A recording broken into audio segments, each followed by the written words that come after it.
Hey, what's good, what's good, what's good? Welcome to Reflections of a DJ, the R.O.A.D podcast. This is the special Miami edition presented by DJ City. I'm one of your hosts, DJ Crooked.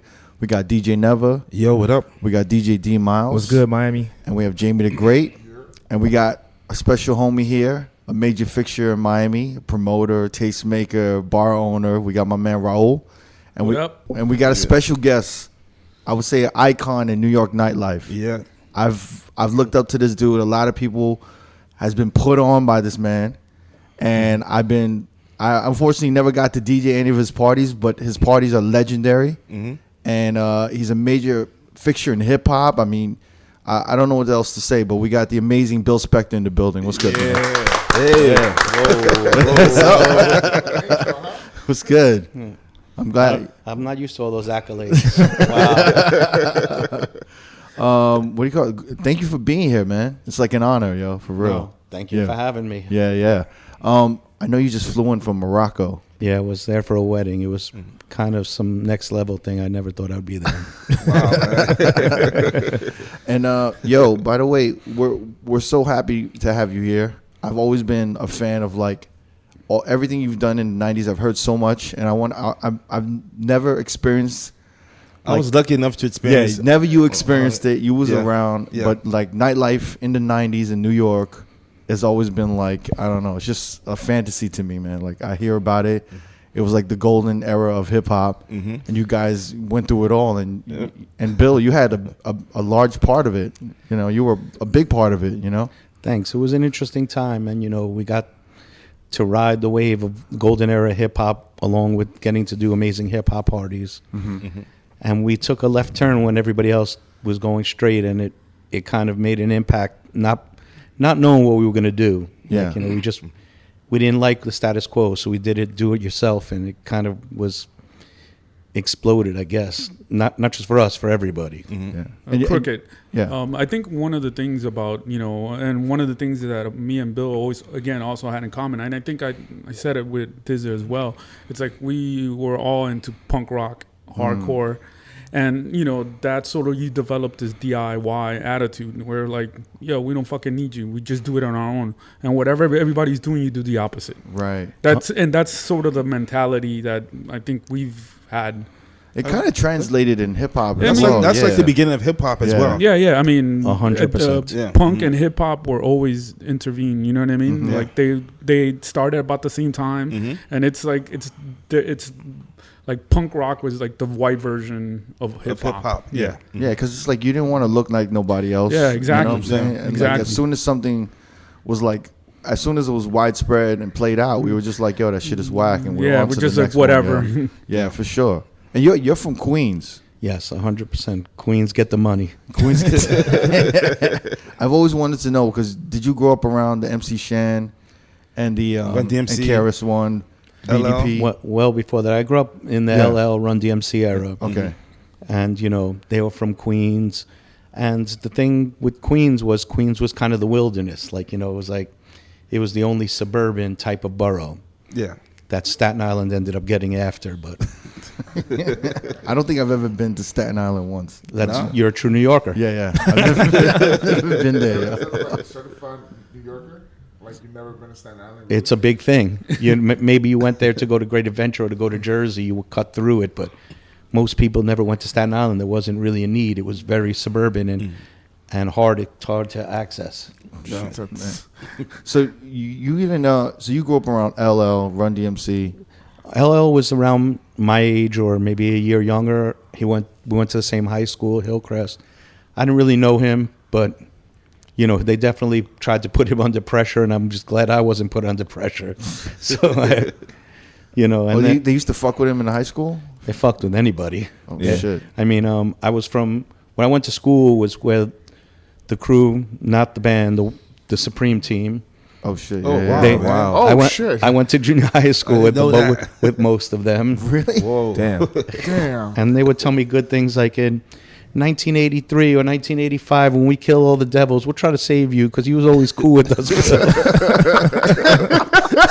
That's some kind of shit. And you know what? I'd give him 2 thumbs up. I'm like, thanks, guys. So was it a pretty like was it pretty mixed school? Like was there? No, the school. Well, where I grew up was pretty mixed. You know, where I grew up was say lower middle class, but it was a couple blocks away from Jamaica. And once you got in Jamaica, it was in Brave New World. Where I went to school was probably 4,000 black kids, 1,000 Spanish kids, and like 500 white kids. I immediately assessed the situation. I had already was into the whole hip hop thing. And I made myself blend more into the Spanish kids. Yeah, you I pass knew as Cuban. Well, when I was skinnier, I looked more Spanish. Fatter I got, the Jewisher I got. My personality's always been an erotic Jew, though. Erotic Jew. It goes hand in hand, kind of, right? 1,000%. Yeah. So then, like growing up in Queens, being surrounded by hip hop and everything like that, was there a fascination about Manhattan? Like it was just like that was kind of like all these, you know, all the parties were there, all the clubs and bars were there and stuff like that. It actually happened to me backwards. Without the black and Spanish kids, there was a Guido neighborhood close to me, Ozone Park, where John Gotti was from. I grew up with one of his children, and the Guido kids would go to this club, the Funhouse. And I was young, and I would tag along with them even before I was in high school, and they brought me to the Funhouse. Which was a freestyle. They play freestyle music. Yeah, but there was hip hop things. It was a little bit hip hop, yeah. But it was And- mostly Latin, right? It was like a Latin crowd. Fridays was black, and Saturdays was Spanish and white. Okay, yeah. With the majority in the beginning being the Guidos, and the Spanish kids at the small floor, and then it switched over. It transitioned into a Spanish club with Guidos. That's And- like the evolution, right? Of clubs. Yeah, man. Just basically. And without those kids bringing me to the Funhouse, where I went further and explored, and I learned about danceteria, and I learned about the Manhattan downtown scene, I would have stayed in Queens. And this was like around 86, right? 85, 86? Or 82. 82. Oh, shit. Wow. Oh, shit. Yeah. And, you know, so I had already, by like 85, I'd already moved to Manhattan. But without these Guido kids who never left the corner besides going to the Funhouse, Yeah. I would have never learned about a new world out there. What were they playing? And like what were how were the DJs playing? Like what were they playing and how were they? It was mixing shit up? it was the DJ's name was John Jellybean Benitez, who found Madonna. He was dating Madonna at the time. Shit. It's a legend. And one of the amazing things I said before the podcast started is he would be playing music and he would turn the music off, and the crowd would start chanting, "It's working, it's working," like Beat Street. and then they would start chanting, "Jelly Bean rocks the house," like, and thousands of people would be like giving him this praise, and I was like, wow. And he would spin everything. He would spin freestyle, house music, hip hop, and the crowd would clap for him, and then they would shout out the boroughs where they were from, and then as soon as Brooklyn came in, you'd hear the slow draw, Brooklyn. You could count down to 3 minutes later. There'd be a fight. Really? Sound like a movie scene. Has Brooklyn always had the stigma of just like causing ruckus? And It would just always causing- be From what I Brooklyn. remember, yeah. It was just Brooklyn kids would just Yeah, fuck it man. all up, right? Yeah. Brooklyn versus Uptown Yep. in the Yeah, hip hop yeah. world. Yeah. Yeah. Did you realize then and there how important the DJ was, or the Yes, power? I was blown away. And then as I got into the other scenes, like, you know, the DJs were a lot less important, like in the punk rock scene and even in more the white side, like the Danceteria and the Mud Club. And I went to like all these interesting clubs, but the DJ never mattered. But to me, the DJ always mattered. So it translated years later when I became a promoter, like, you know, when I was working in clubs and the DJs didn't matter. And when I started like 89, 90, and to me it mattered so much. And that's where I made the deal to do a party with Stretch. Oh yeah. Because at that point there was like either black hip hop parties that Chuck Chillout were playing, Red Alert was playing, Clark Kent, Kid Capri. Yeah. And I wanted to do something different. I wanted to make it more, say, not exclusively this or exclusively that, inclusive to everybody. Essentially a downtown party, which people now tell me, which sounds a little offensive to me, is they said, "Oh, you did the first lane of white hip hop," and I was like, "No, it was just for everybody. It wasn't It was like a mixed crowd. yeah, Yeah. So, what did you never want to be a DJ? no, I'm No. terrible." But did you try? Did you want, like after seeing Jelly Bean, where you're like, shit, I kind of want to be Maybe I a can DJ do a little that. bit? Yeah, I mean, I owned a couple of records. The last record I think I bought was Rake Street Justice. Oh my God. Like 84, 85, I really didn't care about that. I was already living on my own, trying to hustle, like trying to make money to stay Yeah. afloat. So what made you like delve into promotions and promoting your own parties? I worked in a club called MK, I had worked before in Palladium. In Limelight, I was a busboy, a bar back. Wow. Palladium too? Yeah, Wow. and then subsequently I was like one of the promotional directors of Palladium years later. I was reading in an article about MKs about that night Queen Latifah had that party. And I was just talking about it last night. You know what's so funny about it? I tried to get into that party, but the crowd, it was so busy that they wasn't letting nobody inside the club. So I went home, and I found out the next day what had happened. And that it was a party where Chris Lighty got slashed in the face, He right? definitely 100% did. Yeah. Wait, what happened? What happened at this party? It was Queen Latifah's birthday, and it just wilded out, whether it was D-Saps or Scoob and Scrap, nobody really knows, or the A-Team. It was somebody from Brooklyn just flipped. And it was 89, right? Yeah. And Nah, you know what? It was 90. Yeah, And the only reason I know it was 90 because I had started interning at Kiss FM, and that was like the first industry party I ever went to. So that's how I know it was like 1990. And one of the promoters actually last night was just talking about it, just so random. Really? As I'm on a plane flying back from Morocco, and he was saying how they hid Jessica, him, Queen Latifah, and I think Chris Lighty's mother hid in a storage closet. And I was like, yo, we were barbacks. We were in the middle of the fight. Mm-hmm. One of my boys decided he was going to break things up. I jumped in with him like a dumbass. Tables got smashed over people's heads. The fish tank got destroyed. This place got destroyed. And the owners the next day paid us combat pay. Really? I don't know. To this day, I'm not really sure what combat pay was. defending the fort. Yeah. Because security, the staff, everybody ran out of the building except 4 busboys and barbacks. Wow. Really? Damn. Did you guys secure anything? Did you guys hold it down? Or? My boy that decided he was going to jump in because he didn't like the beating that was happening subsequently became a SEAL, and he's the head of SEAL Team 6 now. So it makes all the sense in the world. Was that AJ? Yeah. Wow. You became a Navy SEAL? He's Yeah. he's the leader of SEAL Team 6 to this day. Yeah. Was it true that his squad found Osama bin Laden? He trained them to He hunt trained him them? down. That's crazy. Oh shit! And then you were there with him. He's the one that jumped in. I wouldn't have jumped in. I was trying to run. He was like, Bill, come on, let's keep it. Yeah, Like, but AJ's like a different. I mean, obviously, but he was from Trinidad. He understood only honor. shit. She was like, "Come on, we have to. This is not right." And I was like, Fuck it. "Like if I had anything to let loose in my pants, I would have let loose." But and this guy's jumping into a fight. And you mentioned Jessica Rosenblum, right? Yeah, that was her party. You know, And she's a major part of this of New York nightlife. Yeah. listen, she's the unsung hero. I love her, whether she was my competition, which she was, whether she was my partner for years that she was, whether we did things together or against each other. But without her, the golden era of hip-hop, that's hip-hop, she is an integral part of it. And because she was so peculiar and so attention to detail and would flip on anybody that didn't do exactly as she said, she was kind of like ousted.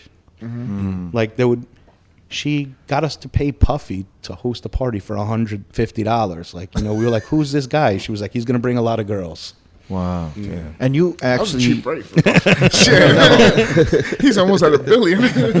and you and your first party was with her and Actually, Stretch, right? no, we were competition. We went.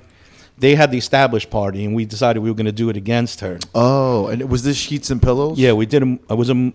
Wasn't supposed to be, but it ended up becoming a moving hip hop party. It moved, and we'd put up flyers and stickers and hand out things. Again, do it yourself mentality that said Sheets and Pillows. You find it Fridays, and we would announce on Thursdays where it would be Oh shit. Yeah. How would you announce it? on a voicemail. A voicemail. You'd call a beeper number, and the beeper number would tell you on Thursday Get the night. fuck out of It here. was just got him out with him off in the street where the party was at. Get out of here. Well, we would spend half the week looking for a venue. You didn't know where the party at was until the night of the party where the party was. And gonna everyone be. would just call the number? Yeah, was and it, was it on the would tell each flyer? other. No, Yeah. we give out the It flyers. was a flyer also. The flyer would say, for more info or Yeah. find out, and you'd call up the number, and the number would say, because we'd spend the whole week looking for it. I would have to go in Yeah. and go in like a real Jewish guy. I'd be like, yeah, I'd like to do a party for a couple hundred of my friends. Can we Yeah. rent your loft? Or can we have your nightclub? That was like the first party I went to where I saw Stretch DJ and saw Stretch Armstrong for the first time because I always thought he was a black DJ. When I didn't realize he was white until that party, and I was like, oh shit. From the Stretch and Barbito, you always thought he was black? Yeah, Oh, wow. yeah. He got it all the time. He'd always be like, I was I like, oh, am. shit. His voice is so deep. I can't get it. He actually wasn't Stretch at that point. He was, was he Skinny Bones or DJ B? Adrian, right? I think the first one he was DJ Yo Adrian, then he became Skinny Bones, Yeah. and then he was Then he Stretch. went to Stretch, yeah. And then I think Eli Geisner did a party and called him DJ Big Dummy. When you decided to start your own, like start this first party of yours, I'm really intrigued because flyers were so important, right? How they, like, who designed, like how they looked. Well, how we they were did designed. them on the cheap. We did them in Kinko's. We also did a lot of wheat pasting, graffiti. We bombed all the gates. We had like tags Wow. everywhere. So you And really needed like a street team, right? Well, we were the street team. We didn't hire a lot. yeah, yeah. I mean, Jessica, again, much more organized. The same year, after we competed, we did a Wednesday together at the bank. And Dante Ross came in and gave us a million artists to perform. And I got all these shit. legendary performances. And it was like, I guess the culmination, even though those parties were a lot more hip hop and a lot of my crowd didn't like it. Like Sheets and Pillows was a lot more. We had punk rock kids. We had like white suburban kids, even though they grew up in Upper East Side. But, you know, they weren't like, they wouldn't go to a hip hop party. And when I brought them to the Wednesday party, it was much more a hip hop party. And they were just kind of alienated by it because he'd hit the sheep meadow and bring kids from the meadow, like hippie dudes, like, hey, cool party, man. So you were mentioning the Decepticons earlier, and I mean we were talking a little bit about the Decepticons. I'm always intrigued by gang life, and that's the closest thing that New York had at the time for me when I was growing up. Was the gang life and the Decepticons. When you were doing parties and all of this shit going on, were they like? Did you see them? Were they affecting any of the parties? Well, we'd really hold them down outside. Like, I mean, we didn't really have a problem with the Deceps, thank God. I mean, they did come a couple times. You know, we had the other bigger crews, like, which were the robbers of people, like the A-Team, and then I had some Supreme Team kids that I grew up with would come, and Yeah, they the low lifes also, right? Yeah, we had low lives, and then I even had gangster Guido dudes that would show up and would make things uncomfortable for everybody else. So we would try to limit it as much as we could. But how did you do that? The door was a war zone, so you made the door be really tight outside. Wow. And Who was the door person at the time? we went through a bunch. We had, you know, people were scared for their lives. At that point, door people could get got. Yeah. You know, it's not like today where the door person is a celebrity. Back then, the door person was, you know, we brought a bunch of people. My boy AJ did the door for a while, even though he was a partner. We had John Bloodclot from the Cro-Mags did the door. Wow. Andre? Yeah. Indian Andre Yeah, did the man. door. We even brought in like old school club dudes like Michael Tron. And in '91, I also had Gilbert, rest in peace. Gilbert did the door for me, who was like an old school gay icon, and it was so funny watching him. Probably one of the best doormen. He moved to Miami a few years later, and to this day, he's like one of the best doormen. But there's an art. Who's to the this chick shit, that right? did the door? I forgot her name. And she was like kind of a bitch. Which one? Oh man, I forgot her name. But she was like tough at the door. She'd be like, Zoya. there you go. Yeah. And then, you know, the younger kids had like people like Sherry who was still doing the Another door. one, yeah. Yeah. But, you know, back then, again, it was a different world. Like, you know, the door people had to be, you know, a tougher mentality because they would get beef to on the street. People would step to them. Yeah. How would they finesse that? How would you avoid that? Ready to fight. Really? Listen, it was a different world. You know, people don't fight now. It's put it on social media. You'll be on World Star only in Dade. Right. Yeah. Back then, fights unfortunately happened. Yeah, shit, a lot. You didn't think of hiring any off-duty cops? We always had off-duty cops. But even that, they weren't going to it do wasn't anything. enough. Listen, it's against the law in New York to have off-duty cops work for you. So that people know they're off-duty cops. They're scared of them. But if they knew the law, they knew that the cop wasn't going to pull out because he would be reprimanded by the force for working. So what made you go from the punk rock parties to full-on hip-hop? Well, they kind of morphed into hip-hop. I mean, they were hip-hop parties, but they Yeah. were just for everybody. I just didn't want them to be one lane. Like when I was going Only to... you wanted to be like open format, pretty much. Well, like, we didn't know what open format Right, was. right. It was just like, here's a hip-hop party. We want to be inclusive to everybody. That's crazy. Like, come to this. It's not going to be what Jessica does. It's not going to be what they do. It's not going to be like David Morales at Red Zone. It's not going to be like Daddy's House, which happened the next year in Red Zone, which was hip hop and dope, and I loved it. But a lot of the girls that I would invite were like, "Yo, we're not fucking with that." It was mad kind of hood. Yeah, exactly. Yeah, And people were scared. It was the hip hop shit was really violent. Was it because of the music at the time? Do you think that played a role, or was just strictly the crowd? Listen, it was a violent world back then. Those 2,000 murders in New York a year. What's there now? 500. Damn. It's just a different mentality. Yeah. And it transcended all races, ethnicities. It was just as violent in Ozone Park or Howard Beach as it was in East New York. Just the drug trade was bigger in East New York than it was in Howard Beach. And going through the 90s, there was Sheets and Pillows, Fat Black Pussycat. That's a great name. Great name. When I read that, I was amazed. That we actually brought from Miami. That was a Miami party that... That's Gilbert. Right, yeah. Gilbert did the door. That's why. And Chris okay. Pacello, and he was like, let's bring it to New York. We brought it to New York. You had it at Palladium, right? Yeah. And we did a couple thousand people, I think, like 4,000 or 5,000 people. How much did you guys charge at the door at that time? Between $5 and $20. The money was all at the door. It was all. They didn't give you a piece of the bar at all? I didn't know a bar percentage existed until I came to Miami in like 94, 95. Oh, shit. And the European promoters explained to me, you can make money at the bar. I was like, really? Damn. They just weren't telling you in New York, or? They didn't give it. It just didn't exist. But in Europe, in all the south of France, they didn't charge at the door because these people spent so much money at the bar. Right. That the promoters realized they needed to make a percentage of that. And the owners were more than happy to give it to them because they brought in big customers. So did you start bar percentages in New York for promoters? Everybody's claimed it, but definitely I brought it there. And Wow. then- because, the That's owners... crazy. Yeah. Well, the thing is, it made sense. I mean, especially when bottle service came into play, because before 95, 96, it was against the law to buy bottles in a club. You Really? could only buy champagne. Wow. I didn't know that. So So, wait. In these early parties, right? When cause the concept to some like younger generations, people used to go out and they would just go and order a drink at the bar. Celebrities, everybody. Everyone. If you had money, you would just buy out the bar. Yeah, people would buy out the bar. But for the most part, people would go to the bar, buy drinks, walk back to their table if there was a table, or dance. Yeah. There wasn't this real estate that you owned.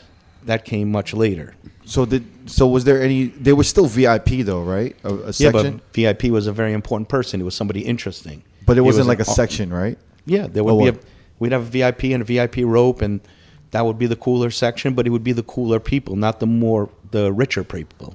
So you wouldn't really buy your way into VIP. No. It was like, oh, you're a celebrity, you're an actor, an athlete. You can come chill in this area. Correct. That's where somebody like we brought like Gilbert or Michael Tron that were like fabulous in the other world.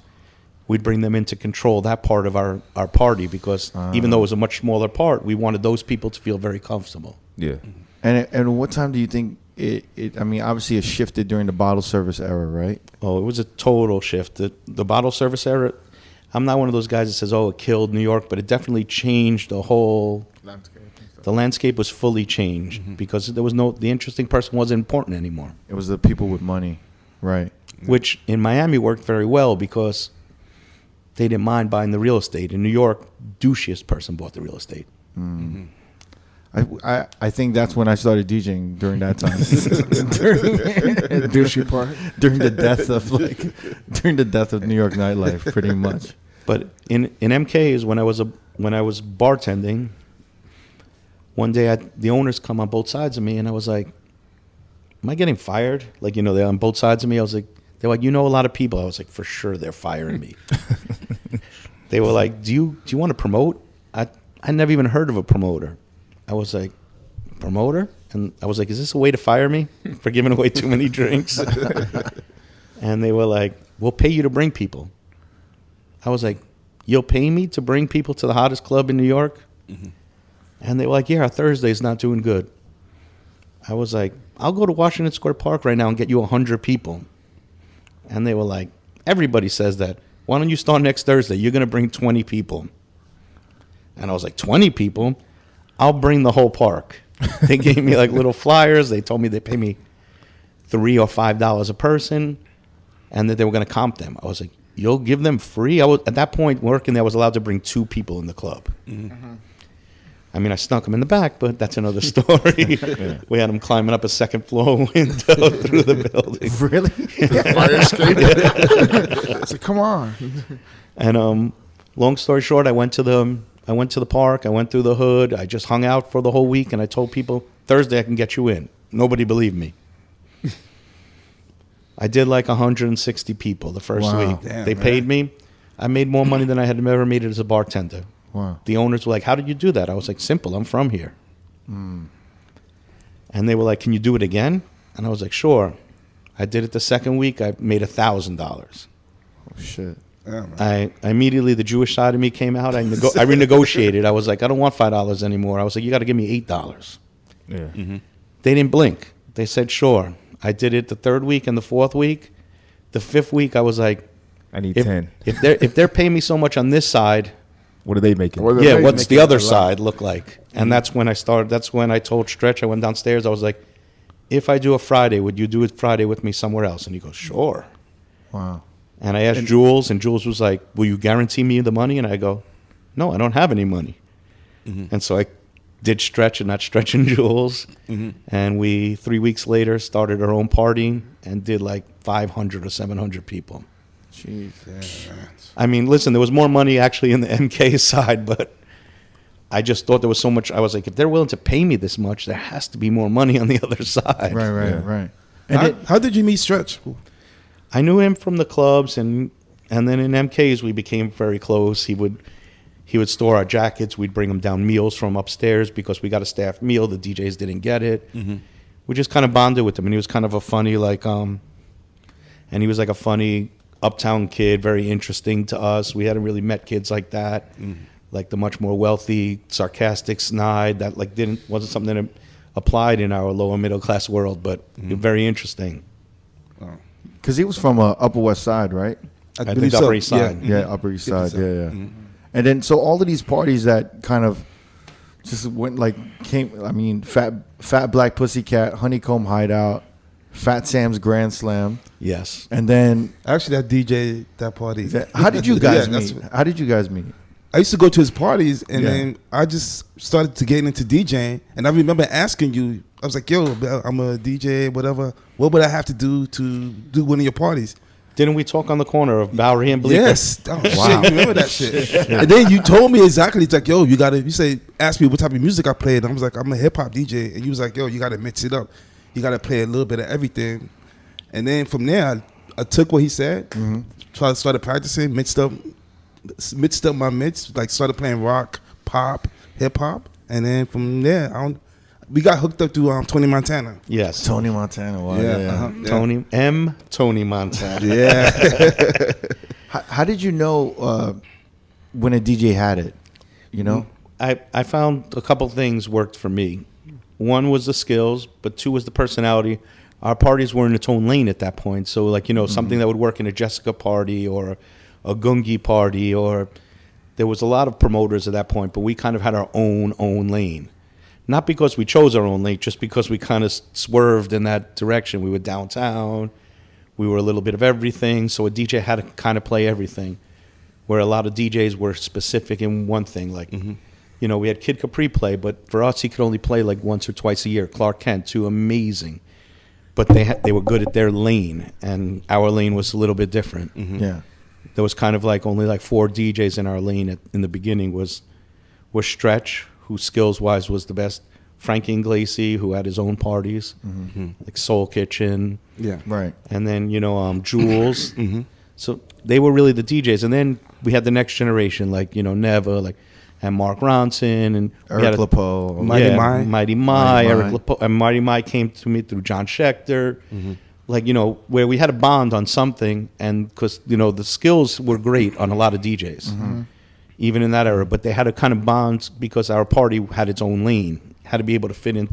And then from one party, we ended up doing like 3 parties a week, which at that point was like kind of crazy for most promoters did like 1 party a week.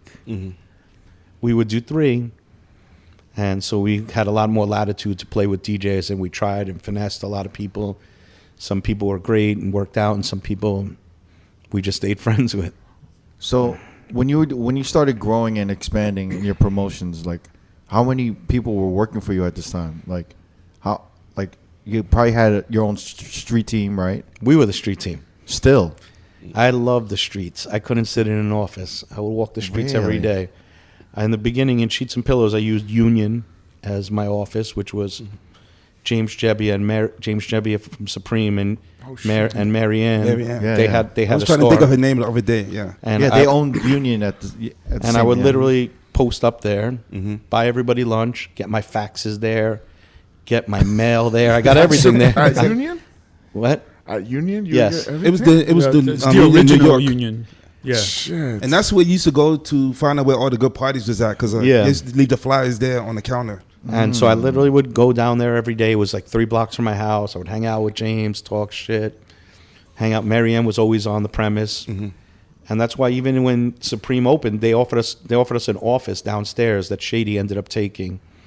But it was already at that point I had like a whole thing. By 94, I had an office, not a street team, but like 1 or 2 guys. Mostly now at that point was in mailings, sending out mailings every 2 or 3 days to like 30,000 people. Wow. Damn. Yeah.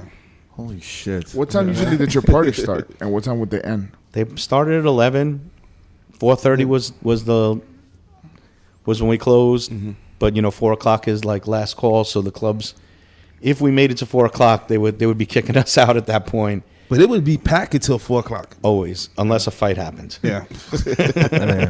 So like you were in the circles with like Supreme, and you mentioned Shecky, John Schechter before. Amazing. Shout out to John because of the Schechter. Source magazine and everything. And, Yeah. I mean, what was that like at that time? Just having like all your homies like kind of starting their own shit and being successful at it and being everything tied to hip hop. You know what I mean? Yeah, the funniest thing is it encompassed all of our life. Like Right. we didn't understand there was something out of it. Like it wasn't like a lifestyle. We were just living that, and we thought that the whole world was our little lane. How we were going, that's how the lane was going. It was normal. It was a norm. It wasn't like no big deal. Yeah, 100%. Like even meeting rappers that like I looked up to for the most part were like, we'd like talk to people. Like we had leaders perform for us. They had no street buzz. Leaders of the new school. Yeah. And, talking to Buster, and a year later they blew up, and we were like, wow. And we talked to him, and he goes, yeah, I remember, good looking on your party, B. What were some of the legendary rap acts, or like who were some rappers that you guys like?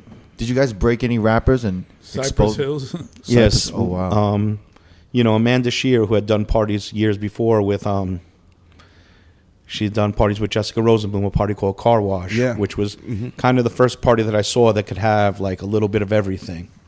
Even though it didn't last very long, I saw that it was like kind of like the embryonic stage of where my mind had formed into where I'd like to be a party. And she reached out to me one day and she was like, yo, we have this group. And I was like, what group? And she was like, I'm in the West Coast, Cypress Hill. Can you let them perform? You have all these great performers. We had, at that point, I had Brand Nubians performing, Leaders of the New School, Tribe, De La, all performing in the club all the time. Like people were like, how do you get them? And I was like, I really don't know. People call me up and say, I need this person to perform.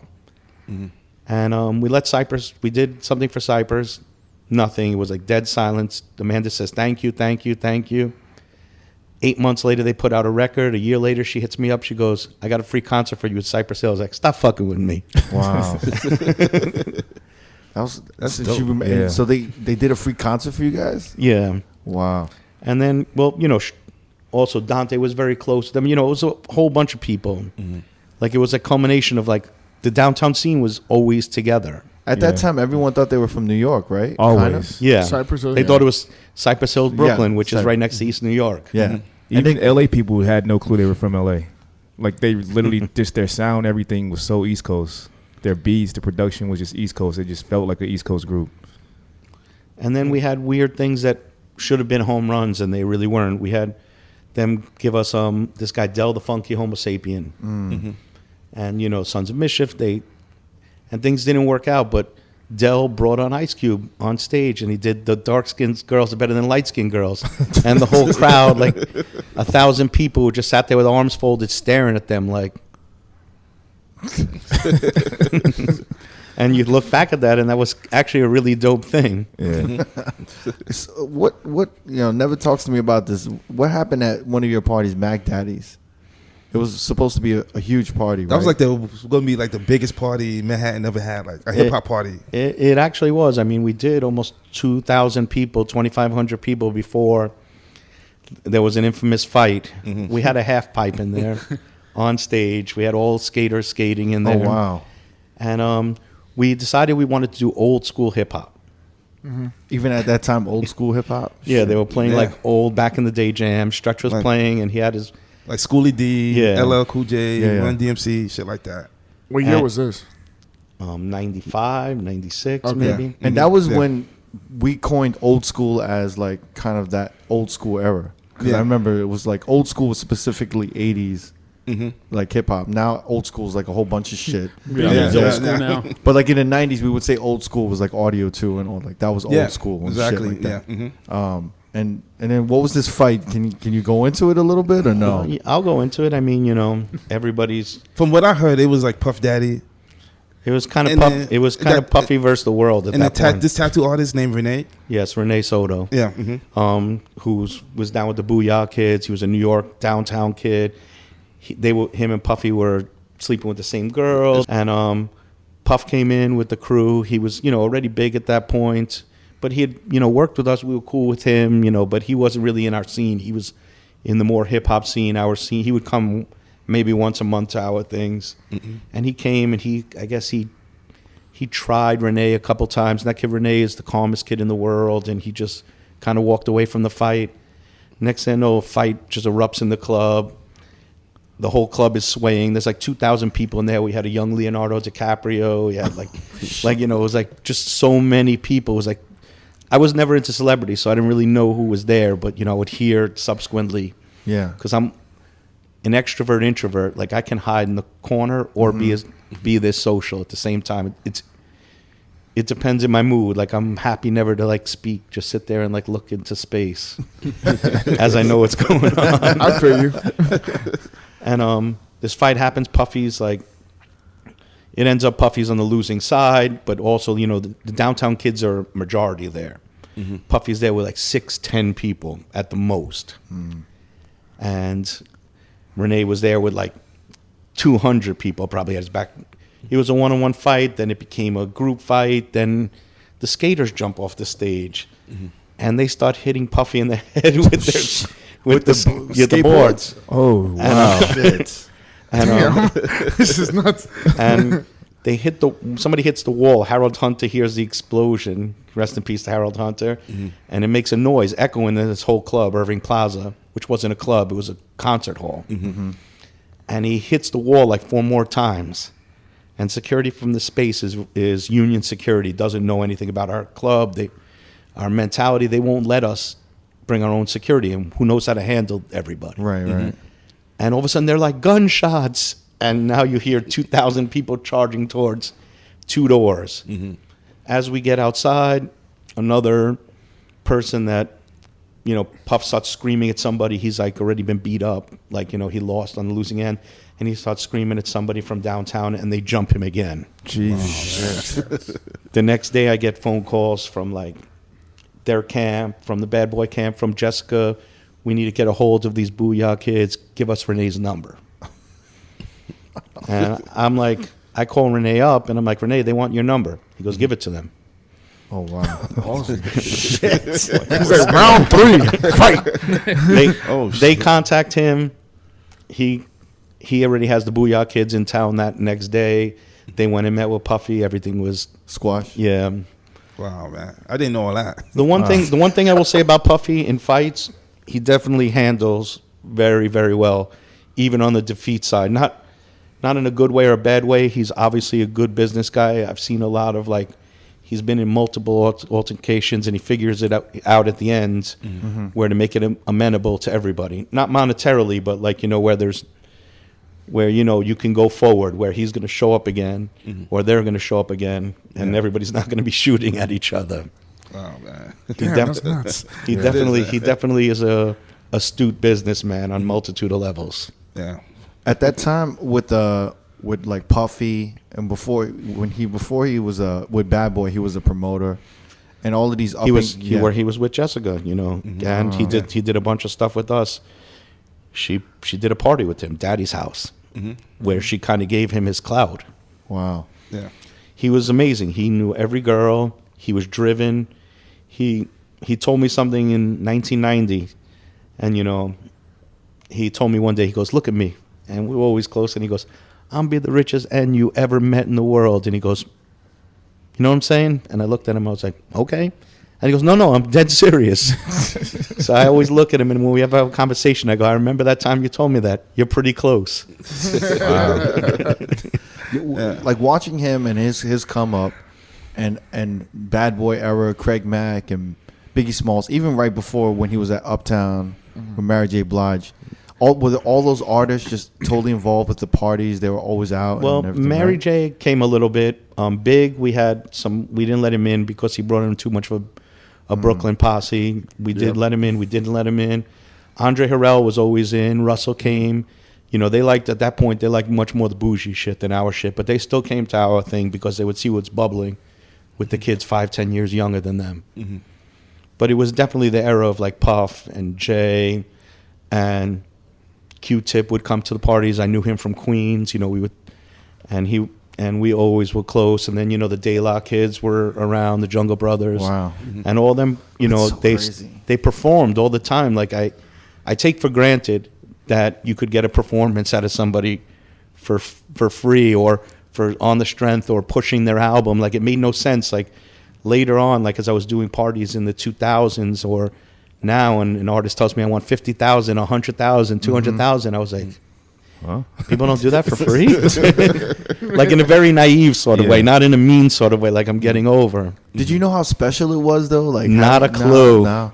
It was just like they were just homies, and you were just like, or it was just living that. Yeah, we were just living it. We didn't understand how great we Right. had it until one day it was all gone. it's so Like having crazy. Leonardo DiCaprio at your parties, nuts, man. Right before Titanic, it's crazy. Did you ever have like maybe a real memorable night, an epic night of a performance that you'll never forget? I mean, so many of them were just like where you'd have like 6 of them, like the greatest rappers of that point, just be on stage, and you'd just be like, how did this just happen? Yeah. Because there was no threatening the sound guy. It was like, because I would see all that, like when I would go to concerts of those, you know, like, and they would like be beefing with people, and in our parties they would just be getting on the mic, whether it was choppy or great, and even sometimes when the DJs would be annoyed, they'd be like, dude, get these guys off. Right. And I think back now and I'm like, get them off ever? So like when that happened, like they'd be at home, like let's say, I don't know, Tribe would be there, and they'd be like, yo, was it like we're gonna drop an album? Can we just like jump on, or can we push this? More like we are dropping an album and we're going to get on and do We're 3 aware. songs. And then from your perspective, you're like, oh, cool, like just that Truth be told, Stretch handled a lot of that, Yeah. or when we used Clark Kent, you know, a lot of them dealt with that. I was dealing with the drama at the door, the money, and dealing with fragile people's egos, not performers. Like, you know, people, I waited outside for 20 minutes, like say a Puffy or, you know, or even a drug dealer that feelings were hurt. Why my boy stuck outside? Like, and I'll be like, let me figure this out. Let me go outside, pop my head out, get threatened by 50 people, pop my head back in. and like supermodels and models were always at these parties, pretty much. They came all the time. They were very interested in what we were doing. You know, we were interested in them. Yeah. Of course. Because I remember, I think I came up like when I started, when some of the clubs were actually letting me in, and it was like I was actually able to see some of this shit. Was like the Rockefeller era, and I started seeing like these like you know Sports Illustrated supermodels hanging out with like Rockefeller, and then to be like Aaliyah. It was like such a weird. And then Mark Ronson would be DJing, and I'm Yes. like, yo, this is like the most eclectic room of like just like artistic, creative people. Well, he you was know? the second coming for us. Like Yeah. after Stretch, he came and had a band called the Whole Earth Mamas. And he was like, let me DJ, let me open. And I was doing a party at the Grand called True. And he was like, come on, let me open. And he was like, I can bring people from Uptown. And I'll be honest that I was a little skeptical because he really wasn't in the vein of like where we were. And he opened and he was good. even though he was hated on by a lot of the older DJs, really, really, really hated on. They were hating on him because they just felt like he came from. They wanted to do the party. Yeah, and they also, thought that I was hiring him because he's a pretty kid. But his musical thing, he really came up quick, and he brought people, and he was amazing, and he actually was really good for us, and always stayed the same person, minus a couple little nuances. Did he try to like hide his British accent? I used to hear that all the time with Mark. He never had it, and I'm back in the days. I never noticed it. Somebody asked him about it when I was with them personally, and which may be true. Listen, his Roman Jones, who's his half brother, has one. Mm-hmm. His parents, Roman Jones. yes, his in half Miami? stepbrother, yeah. Oh, whoa. And I didn't know that. they have it. His parents have it, and he was like, I just suppressed it a lot more. And then as I started sitting with these people, I was like, it came out. So listen, that could be true, and all good. But I can say one thing: now he still takes the phone call, the email, the text, come hang out. He's pretty much to me. I mean, I haven't done any business with him. The same person. Looks a little different, Right. but acts the same. He was the first DJ I heard him and Stretch as well, but like play like the Strokes and like G Dep, like in the same couple songs away, and I was just blown away at like just DJs being able to mix these genres up and just have it sound flawless and everyone just vibe to it. And how important was it to just always mix it up at your parties? For me, the DJ was the epicenter of everything. Like, I could do it in a shithole or the most beautiful club. The DJ had to keep the room rocking. Right. Like, if he couldn't keep the room rocking, everybody would notice everything else, because sometimes we had beautiful venues and sometimes we rented lofts. And they were like, people's beds were in the middle of the 5,000 square feet. And, the first, like I said, wave was Stretch, and the second wave was Ronson, and the third wave was AM. And he definitely, I know people love talking about him, but to me, he was special for another reason, because I got to see the Kid Capris, the Ron G's, the great DJs that did the mixtapes, and all of them were great and the best of their trade, and the Stretches of the world, and you guys. But the thing about AM is his enthusiasm never waned as good as he got and as big as he got. They always kept at the same level, and I think that's something that we never seen, because Stretch got great, and then he kind of got beat up in hip hop, and he was like, I'm over it. So you could see him playing, and his enthusiasm wasn't there. He went through like kind of he just got over it, right? Because I remember this is when I started DJing. This is when he was doing the Soho Grand, I think. Yes, and he Monday nights. And he's like, I'm not doing any more. He was just so over the hip hop parties, and he was just like, I'm just gonna play rock. Yeah. So everyone that knew of Stretch would just go to the Soho Grand, but they'd kind of be like, what is he playing? Tribeca Grand. Tribeca Grand. That's what it was. And we'd all be like, what the fuck is he playing? Like, this is Stretch Armstrong. Yeah, where AM came in, that made him the apex.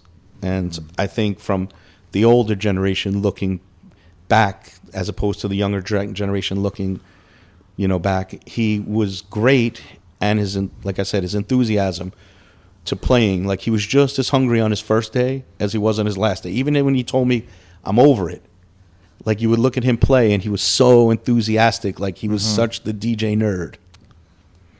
And he always and you were you the first to bring him out? I was the first to bring him to Vegas, to New York, and to Miami. Wow. I mean, and where did you hear him though? John Spector. But the thing is, Milo would always talk about him. And we had a promoter, my partners back in the day, Ethan Brown, who was very close with him.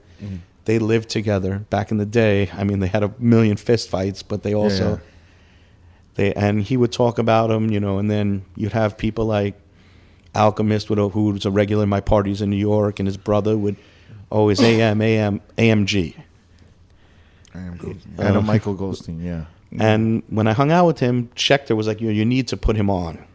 And he goes, have I ever steered you wrong? And I go, Shek, you gave me one DJ. Mighty Mine, he's amazing. So you're batting 1,000 here. No, this guy's the truth. We hung out. I got him a gig. blown away by him. We nerded out about music. He was like, how many records do you own? I got to see your record collection. I was like, I haven't bought a record since 85. I don't even own a CD. And he was like, what? And I was like, I just remember all this stuff in my head. Yeah. Was it rare at that time to fly someone to New York, like from LA to DJ? Because we didn't pay him that much, so it wasn't that big of a deal. And he was so enthusiastic about doing it. Right. And the time, like I brought him to Vegas, he did the opening weekend in Light by accident. Yeah, Val was telling me that. I didn't know. They wouldn't. Andrew was like, "There's no way I'll book him. It doesn't matter." Andrew Sasson, right? Yeah, he doesn't matter. Who was my doorman in Miami years before? Yeah, group chat. Right? Yeah, I can't picture him being a door guy. He's why he's good at being a dick. He was just such a dick. Listen, I can say that with impunity because he enjoys being a dick. Yeah, that's him. That's just him. Well, one thing I will say about Andrew Sasson that I always admired was that he was a dick, but it was a purpose kind of. Oh, shout out to him! I had dinner with him a month ago. I love him, but he'll be abrupt and he'll tell you how he feels. And call me fat or stupid or he doesn't care. Like he's not a guy with a filter. He's the first owner I ever seen when the bar got busy. He went to the bar and helped the bartenders make drinks, and he helped the busboys. And I was so impressed by that. I was at his work ethic and all that shit. But yeah, listen, he sold his company 3 times. Think about that. So then you had AM Spin. I took a weekend. Yeah. We did a weekend in Vegas, and then we did the trade shows in Vegas, and then Memorial Day came, and I booked out all the nights, and I got Kid Capri, In Babies. I begged Kid Capri and Babies with with AM. Oh shit! Wow. Oh my gosh! I had House of Blues, Stretch, and AM. Mm-hmm. At that point, AM had never seen a billboard with his name on it. He stood below it for about an hour and a half, just staring at it. Not take a picture with me. He was like, whoa. What year was this? 2000, 2001 maybe. Damn. And he kept on saying, he was calling everybody, yo, my name is on a billboard. People take a picture of it. He goes, I did that already. But yo, my name is on the billboard. And you were doing parties in Miami and Vegas, so you were bringing all of these New York people to Miami and Vegas. Yeah, but these are 3-day weekends, holiday weekends. And correct. Stuff? So and I was doing Puerto Rico as well. We tried a bunch of times. Yeah, and how did that evolve? We thought that was the move, because we didn't understand that clubs would actually take the initiative on their own. We did after every club told us they wouldn't pay for AM. We booked AM for 3 nights in a row because he was cheap and because he was going to bring people, and his skill was tremendous, enough to the point that AM had the small room and Kid Capri had the big room. AM pulled the people, and we did thousands of people. We did so many people that the owners, the Morton family, had us have a meeting with them 3 weeks later to get the check, and the owner was like, who is this guy from New York? What's your name? And I was like, Bill Spector. And I was like, can I get my check? And he goes, why the fuck did I pay this idiot when I have to pay all you idiots? He goes, I should just hire him and fire everybody in this room. Wow. The whole staff was looking at me, you'll never work here again. Wow. Damn. So, I remember in the summertime, did you do Hamptons, parties in the Hamptons as well? I did a little, but I really wasn't into my whole thing wasn't bougie. It was everybody. My whole concept of a party was the D train in rush hour. I wanted a supermodel next to Nas, a gay dude next to a Republican. I wanted it all to be the same people in the train. What New York was encompassed in my mind. And what tied you in with Raul in Miami? And how'd you guys meet? How did that? I met him in Uncle Sam's. That was the record store I worked at. So the funny story is that I'm like a nerd. I used to read every magazine, The Source, Rap Pages. Yeah. So I remember The Source. I don't know if it was The Source or Rap Pages.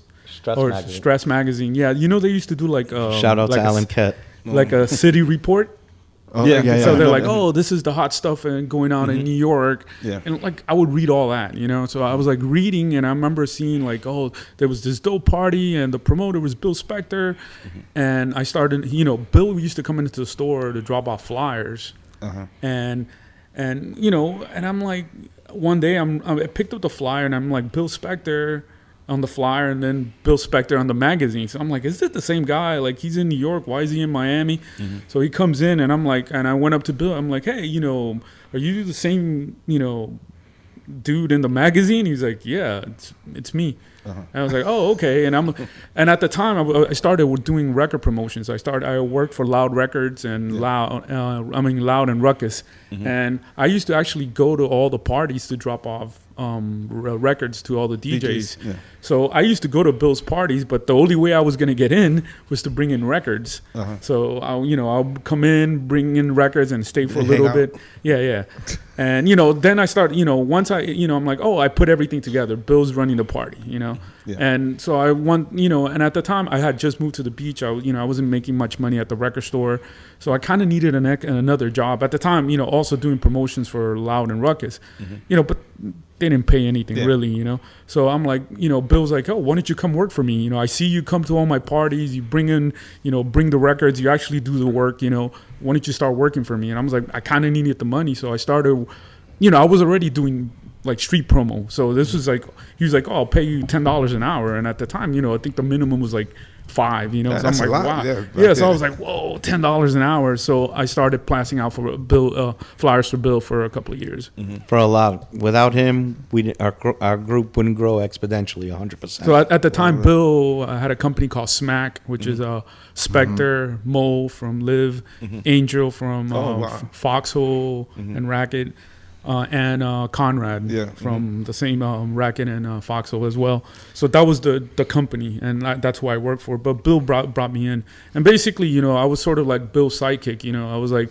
I was just like, and at the same time, I was learning. I mean, how he would do a deal. Like I would go to Vegas with Bill, and I'd just sit down and like, who's this guy? I was like, just sitting in a meeting with him, trying to get a party done, and just listening to Bill on how to work a room, get a deal, get budgets, all that, and that's how I learned. I mean, I was basically Bill's like little right hand man, right hand man. Was this the home cooking party? Yes. He was working. Well, Bill was doing. We did home cooking since like '96. Yeah, but Bill at the time was doing. He was doing like 3-4 parties, Bill? Because you was doing New York and Miami. You was going back and forth. Yeah. Well, how did you juggle that? Like, we actually did home cooking in New York at Shine until Jay-Z shouted it out and the owners fired us. Oh wow! Wednesdays at Shine, and the owners just weren't happy about it. They were like, "This is not going to be good." Oh man! Can we talk about that a little bit? What was the stigma of like? When people were scared of the hip hop guys because that was still violent, and New York was changing. New York was becoming the city that it is now, kind of like whitewashed, homogenized version of what it once was. And the owners were really scared of the rappers. Because they thought it brought like a bad crowd or like a hood crowd. It's funny, and different people saw it as different ways. Like you'd have people say from Club Cheetah to Club Amnesia, and we were doing parties in both. And the Amnesia thing was definitely a shout to our party, because at that time our party was the only party that played hip hop. No other party in Amnesia was playing hip hop, and Amnesia was very excited about it. Cheetah, not so much. I mean, though it probably wasn't about our party; it was about the Monday party. When Cheetah was known for doing hip hop parties. Yeah, but they still didn't. They wanted to be much more discreet about it. I mean, that was the most hood party of anything, man. Cheetahs. Especially during the later years. I remember Adam Lublin. That's another one. Yeah. He worked for us for years. I remember him used to give out flyers on Union Square. Yeah, he was he was the hardest worker ever. He went from a flyer guy to a partner in 6 weeks. Wow. Damn. What was your favorite era? Was it that era kind of in the late 90s to... That era was definitely the most financially feasible for me, but, definitely much more interesting in the early 90s. In the early 90s, I was still young and green, and I was learning from everything, including a punch in the face, everything I learned from. Late 90s. What happened with a punch in the face? When did that Not happen? literally, but okay. no. Listen, it definitely happened, but, I'm just saying, like, everything was a learning experience. Yeah. Whereas, in the late 90s, it became a lot of business. Yeah. And it was fun, but it was a lot of business. Were you the go-to guy that they called when they? Not for industry stuff. Industry stuff, like if they wanted to do much more fluffy and light stuff, they would contact Jessica for the most part. And Jessica would contact me if it was like much more easy listening, or like, like she gave me Jay-Z a bunch of times, when they wanted to break him more on the white side. And he never talked. He just sat there and looked at you. He's been the same personality since day one. Dame would talk, and Jay would just stare at you. He'd give you a handshake, but he would just be like, "What's up, B?" Like a conversation with him. How was dealing with Dame? Listen, he's a very interesting guy. Yeah. Full of ideas, but he also thinks that he created the world. Yeah, I can see that. Interesting. Yeah. 'Cause he was like the major fixture I would see in nightlife. Yeah. Those Yeah. guys, yeah. For me, they were like the. I'm probably wrong, but at that time, they crossed hip hop over. No, yeah. because you're talking about the Richie Akiva era and the Mark Yeah. Rose era, Yeah. for sure. It was the kings of the scene at that point. I was kind of getting pushed out because I didn't want to deal with the powers that be. I wanted to still do my do-it-yourself mentality in New York, which wasn't feasible, and I was slowly being, pushed towards the, out of that cool guy world, which was cool. I still went into my own lane and made money, and it came back to me. But it was, Jay-Z and Puffy were the kings of the world at that point. I mean, Yeah. obviously they still are in the hip-hop world. At that time, like with bottle service emerging and it becoming like the new standard in New York, right?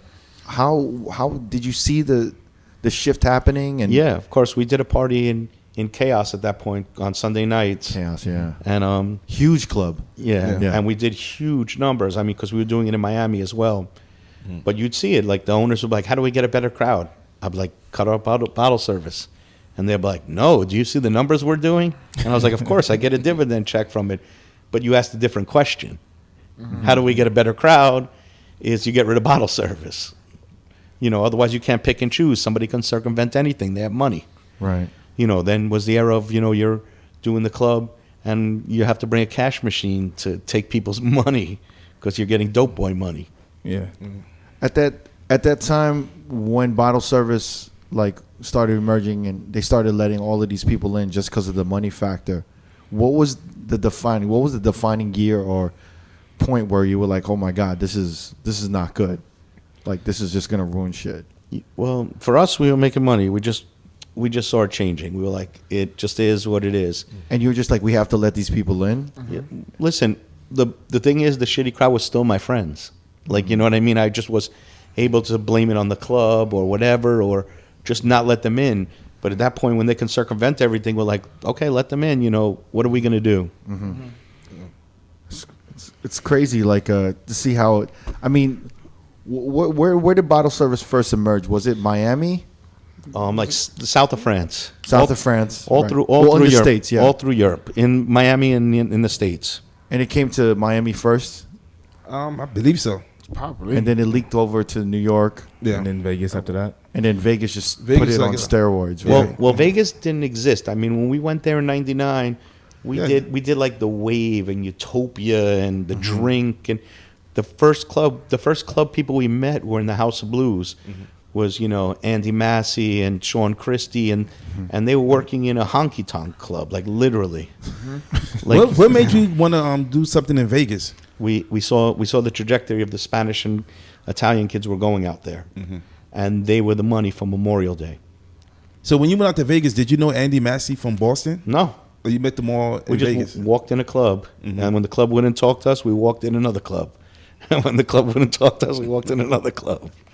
And we just kept on walking in until we could make a deal. And the same thing when we with the 9 group, they wouldn't talk to us.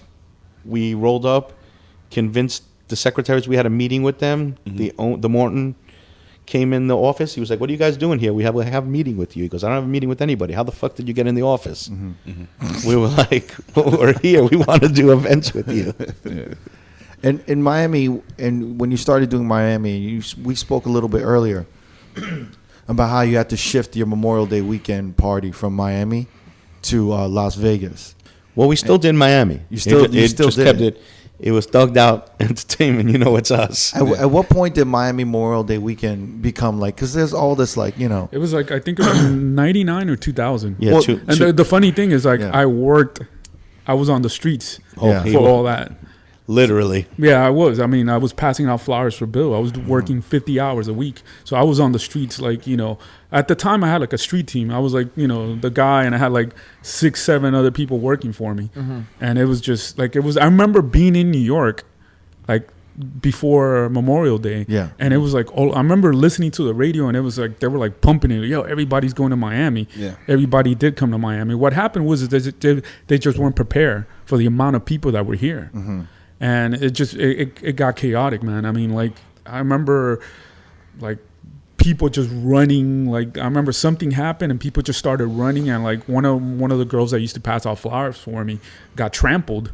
So like, she's like, oh, I don't want to work anymore. I'm like, what happened? And she's like, oh, like people started running because they said shooting. It wasn't, but they just started running, and they knocked her down. She got all scratched up, and so I was like, man, this is bad. It's just like they just weren't ready to handle the amount of people. That's all what it really was.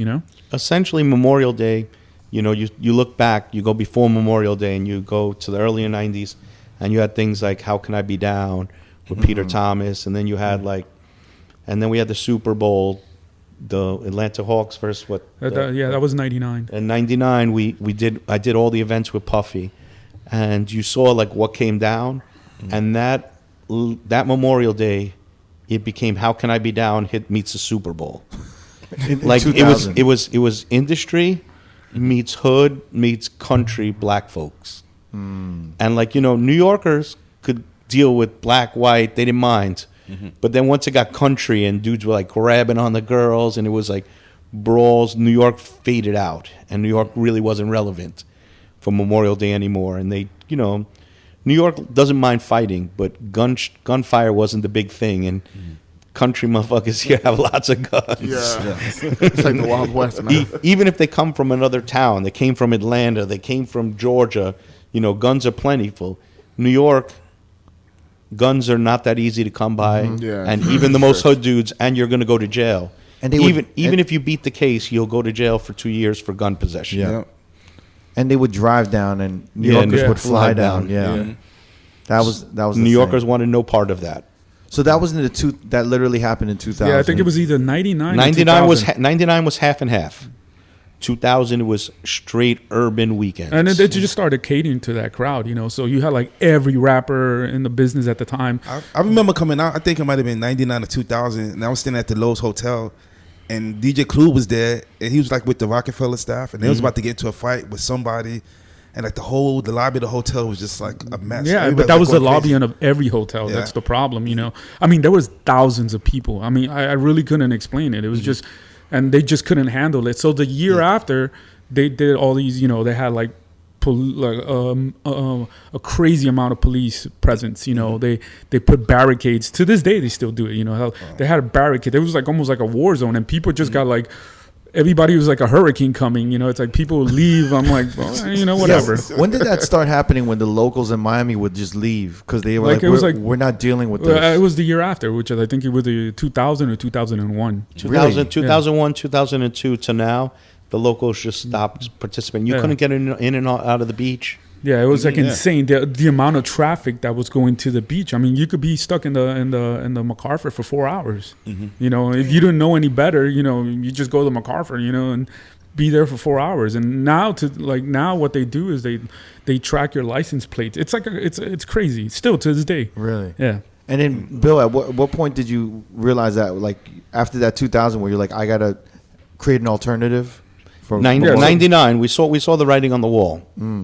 We went out there. Chris Rita had gone out there. We were competing with him. And then I also, at that point, I think to Miami, I brought like Cassidy and them to Miami. Cassidy, yeah. And then I brought Ronson and we used the new AM. Stretch. We had them do both. Everybody except AM. We had them do Miami one day, and the next day they would do like Vegas or back in opposite. And so you were you still doing parties in Miami? Yeah. And then you were just bouncing the different crowds in Miami and Vegas, pretty much. Correct. And still doing New York. And doing New York. But you wasn't doing New York as much as you was back in the days, right? I was doing Like towards the 2000s? Well, I was still. I did Flow. I did Lotus. Mm-hmm. I was doing parties, but I was kind of like by the. What Stephen Lewis had done at that point is he realized the lane that I was in, and perfected it. He took Mark Rose, who worked for me. He took Tony Montana, Bonnie. He took Mark Ronson from me. So like he took all the pieces away from my puzzle. So I had to go look for the next generation. Yeah. You never thought about touching LA? Closes too early. Oh yeah. 1:30 last call would always bug me out, and I'm not a big drinker. Like when they would like grab the drink out of my hand, it was like one of the few things that would really enrage me. I would look at them and be like, I'm like, what the fuck just happened? The first time I went to LA, that happened to me. I went to with Bill actually. We went to Nacional. Was it Nacional? That Club Nacional that was on like Las Palmas. Ivar, Yeah. We went there and it was like Rick Calamaro, rest in peace. It was like 1:45, and they're like, Oh yeah, they're snatching bottles off tables. No, I had a drink in my hand. They're like, we're taking that. I was like, what? I'm used to Miami. I mean, we used to stay till like, and you could just hang out. Like, so we'll be there till 5:30, 6 in the morning, just hanging out. The club will be closed, but we'll just be hanging out with the staff, hanging out with the DJs and whatnot. So like, I was like, what is this? It's like 1:45, and you're taking my drink away. Yeah. So during this time, like moving into the 2000s, and you were kind of adapting with bottle service. I kind of became a homogenized club promoter. Like it was, my parties were fun, but they were kind of, unfortunately, looking back, even though they were magical, they weren't as magical as the 90s because I wasn't getting the performances. Everything was money. People would call me up. Puff would say, "Yo, Bill, I want to host your party. Give me $100,000." And I would laugh at him. Be like, yo, you should charge me $150, man. No, I paid you $150 to host my party. And I'll give you $250 this time. And it was just like a different time. So it was amazing, and we had great times. Yeah. But to me, it had become a lot more like business, and I kind of lost my way a little bit. And then Jessica Rosenblum moved to Miami, and she re-inspired me probably for another like 5 years, because she started getting me really in touch with the industry, people who I lost like 8 to 10 years ago. And then I got into another war here. Subsequently, did a clothing line that I remember that, yeah. Imploded, and it was amazing, but it did nothing but lose money. What was the clothing line? Spoon Fed. Oh wow, yeah. Oh sure. It's hard to do a clothing line. It was the dumbest idea we ever did. It was amazing, but dumb. Like we self-produced it, self-manufactured it, put our own money in. It was. The investors were us. The partners were us. It caused my whole team, which was making a ton of money, to fight with each other. An investor that went south on us, he fought with us. Raul was the only stand-up guy in the whole thing. Our partnership actually broke up, all because of that. Raul was the only guy. He left with the investor who I had major beef with. But before that, literally came up to me and said, "Yo, he offered me something. Would you be offended?" And I go, "No, dude. My shit is collapsing. Like, if you jump off the ship, I wouldn't have minded if you didn't tell me. But the fact that you're man enough to tell me beforehand, I'm wishing you nothing but love." Like, did I go support? I supported everything he did. I didn't go support the actual thing he did. Only because I was so mad at the other dude. I blamed him, which was my own mistake anyway. Yeah. So like you shifted your attention from New York to Miami, pretty much. I was in Miami probably, but I was still doing. Because in 2005, 2006, we did Crowbar, and we really we killed it with the DJs, even though it was short-lived. We had Lotus, where I was getting to bring my favorites, the Kid Capri's, the Jazzy Jeffs, Mighty Mai had like his last run in New York before he moved. I had him DJing a lot. We got close again. We nerded out again. Did you notice a change in the DJs? Because this is probably around the boom of Serato. Yes, I would argue with AM all the time about it. Like I spent a lot of time like giving him the position, and I would travel with him to the Hamptons. Like when I was off, he made it a fact to always call me, even though I was the only non-DJ from the crew, and I would make fun of the gayest crew ever because never had a girl around that he wasn't dating. Like he just didn't have because he was such a music nerd in a great way. But I would be like, yo, there's not one girl here. And he goes, so you didn't bring any? I go, I'm nobody. You guys are like the main. So what was your argument about Serato? I just, I thought it was ruining the club. And then he was like, he would always bring back the time in Babies when or maybe the year before. Kid Capri. Kid Capri would bring 13 crates of records. Yeah. And AM brought a computer. And he goes, you had fun paying for all those crates, right? Oh yeah, you guys would have to. You guys would have to pay for his whole travel. Yeah. How much was the? And he also had like a staff. He had like these two big dudes. Excuse me. Yeah. Two big dudes that would carry his records. I mean, that was part of his entourage. Yeah. And you had to pay for them because he didn't trust security. Because he's definitely that guy who'll tell anybody how he feels at any point. Right. Him and Clark Kent definitely get the most honest guys ever, whether you like it or not. You're going to get their opinion at all times, but Clark is good by himself. Kid Capri would bring his brother, who was a security guard, and another guy who was essentially his brother because the guy worked with him for like 15, 20 years. Yeah.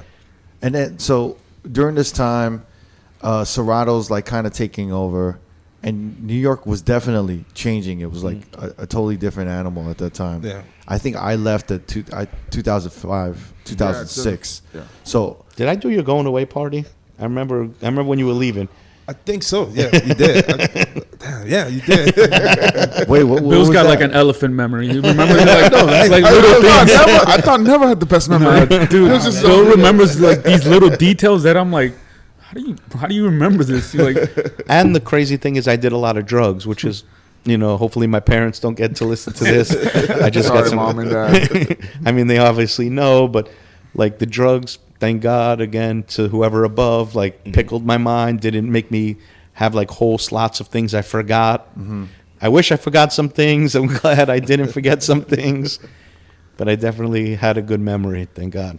So with all of this shift happening and New York just changing, because I don't really know what was going on towards the late 2000s, but I remember DJs, my homies in New York, would tell me like everyone was trying to sound like AM.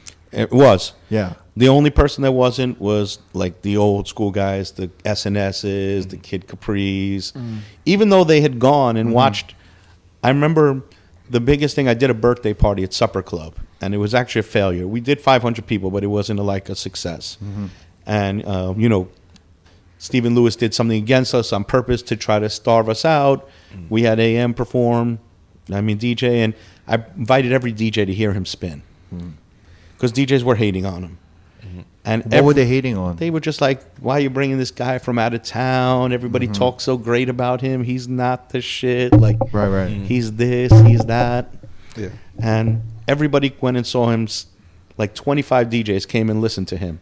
And every one of them was walked out of there like, yo, he's the man. Damn.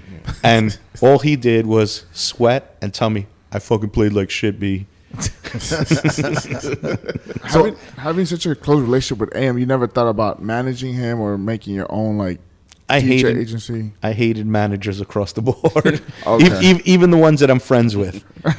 Because when I dealt with the DJ directly, they told me what the bottom line was, and I could add something on top of it so everybody could be happy. I would deal with managers who were my friends, and all of a sudden when they would go into management mode, and it would be X amount of dollars. And the crazy thing is I was friends with so many managers. Even Lawrence, LV, who was AM's manager, I was close with. Jessica, when she dealt with Flex, and I booked Flex. But if I dealt with Flex, I got one number. Jessica, who I was 100% closer with, would give me the X number. When I dealt with Ronson, with anybody that was managing him at that point, when it was Rich Kleiman, there would be the X number, and there would be the manager number. It would just be so difficult to deal with them. And so after AM played and everyone New York DJs started emulating AM. I don't think the guys that were his age emulated him. They just were enamored by him. Right. But the younger generation. Everybody below him started to become him. Right. AM light, I like to call it. AM light. How did that? Because to me that was I talk with my homies who were probably they were probably not OGs, but they were definitely the veterans of New York clubs at that time. They think it was like one of the worst times in New York ever. I mean, at that point, I can honestly say because I was dealing with him, and I guess I was riding his wave, and I was fucked up in the game. You know, I didn't really notice it as much. I mean, when I got sober again, not that I was sober, but when, you know, a couple of years later, I see all the devastation of the landscape of DJs, you know, just kind of pushing buttons and not being very interesting. And so, you know, there's kind of that era where I was making money, I had this brand new talent, and I didn't really notice the kids younger than him.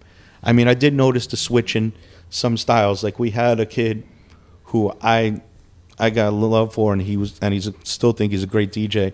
But I definitely saw the transition in DJs. Like, you know, we had Ruckus spinning for us, and then, you know, after the era of AM, like, you know, I'm not saying he emulated him on any level, but he definitely changed his style. But he was also, when he started DJing for us in Miami, he was a 16-year-old kid, super young, yeah. And when, you know, he was like, we gave him his cousin gave him the first gig. He was the owner of the club, so he made us use him. He actually was good. But, you know, then hearing him later, you know, he was a hip-hop DJ, and all of a sudden, a couple of years later, I heard him, and he was an everything DJ. Right. Yeah. So I could see, and that's a positive, you know, because Ruckus wasn't a guy who emulated him, but, you know, a guy that learned from him. But then there was DJs that were just straight biters of him. I would walk in clubs sometimes, and dudes would be playing AM mixes that he had given me, and then act like they were DJing. Right. Yeah. Damn, that's brutal. And at this time, were you just in like, after like, because Smack ended like your management company, after 2007, it was like you guys. I think we limped till 2010, but it was really over in 2008. 2008. And we weren't really talking. It was everybody else's fault. Yeah. All the money lost was their fault. You know, all the good times had disappeared because nobody had saved the money. Right. Like, you know, nobody had like money squirreled away. So, you know, everybody was scrambling, and it was this guy's fault, that guy's fault, that guy's fault, that guy's fault. Yeah. But it's easy to blame. But you were still in New York, because I remember like Sujit would have his birthday, you know, his legendary birthdays in August. Yes. And then it was like black tie event. We'd all have to wear a suit. And then in comes Bill Spector in a white t-shirt, in a white Hanes t-shirt. A V-neck. Yes, always a V-neck. Always a white V-neck Hanes t-shirt. And that like was when I was skinny. It became black V-neck as I get fatter. That's what you can tell.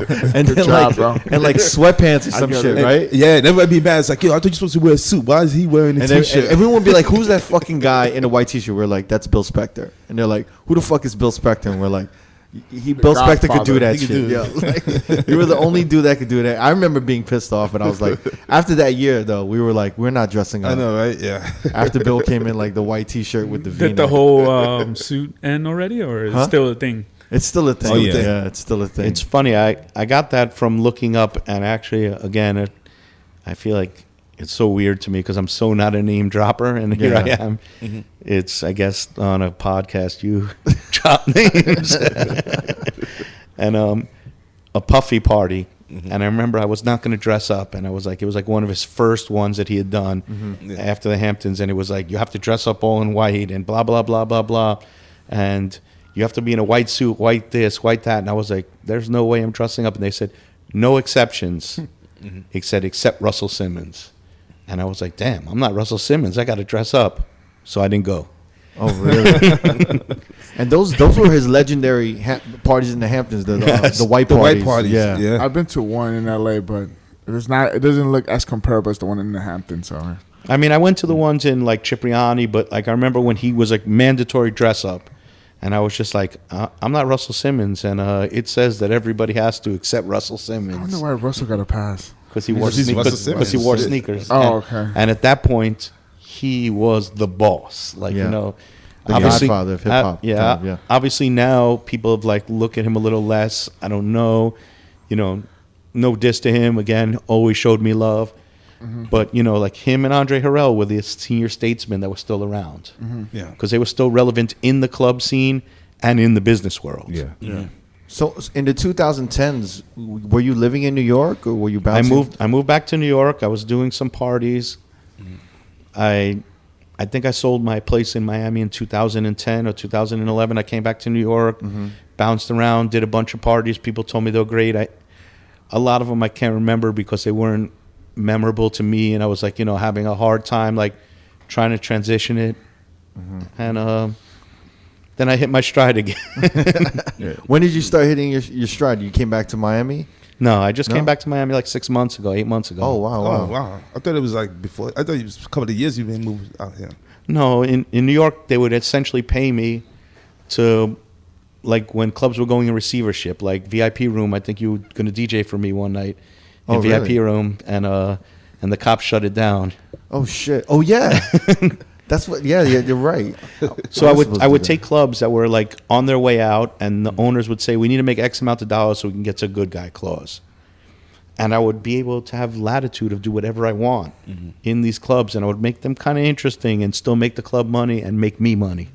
And it was kind of a fun time again because it was like, do it yourself as long as the dollars are there. We don't care what the club looks like. We're just trying to head towards bankruptcy in a very clear term. So like I'd have a year to run clubs. And the thing is, people go, isn't that depressing? I go, no, it's actually fun because I would get to hire a staff, everybody make a lot of money. Like Suji was like, let us do scam Saturdays. I was like, done deal.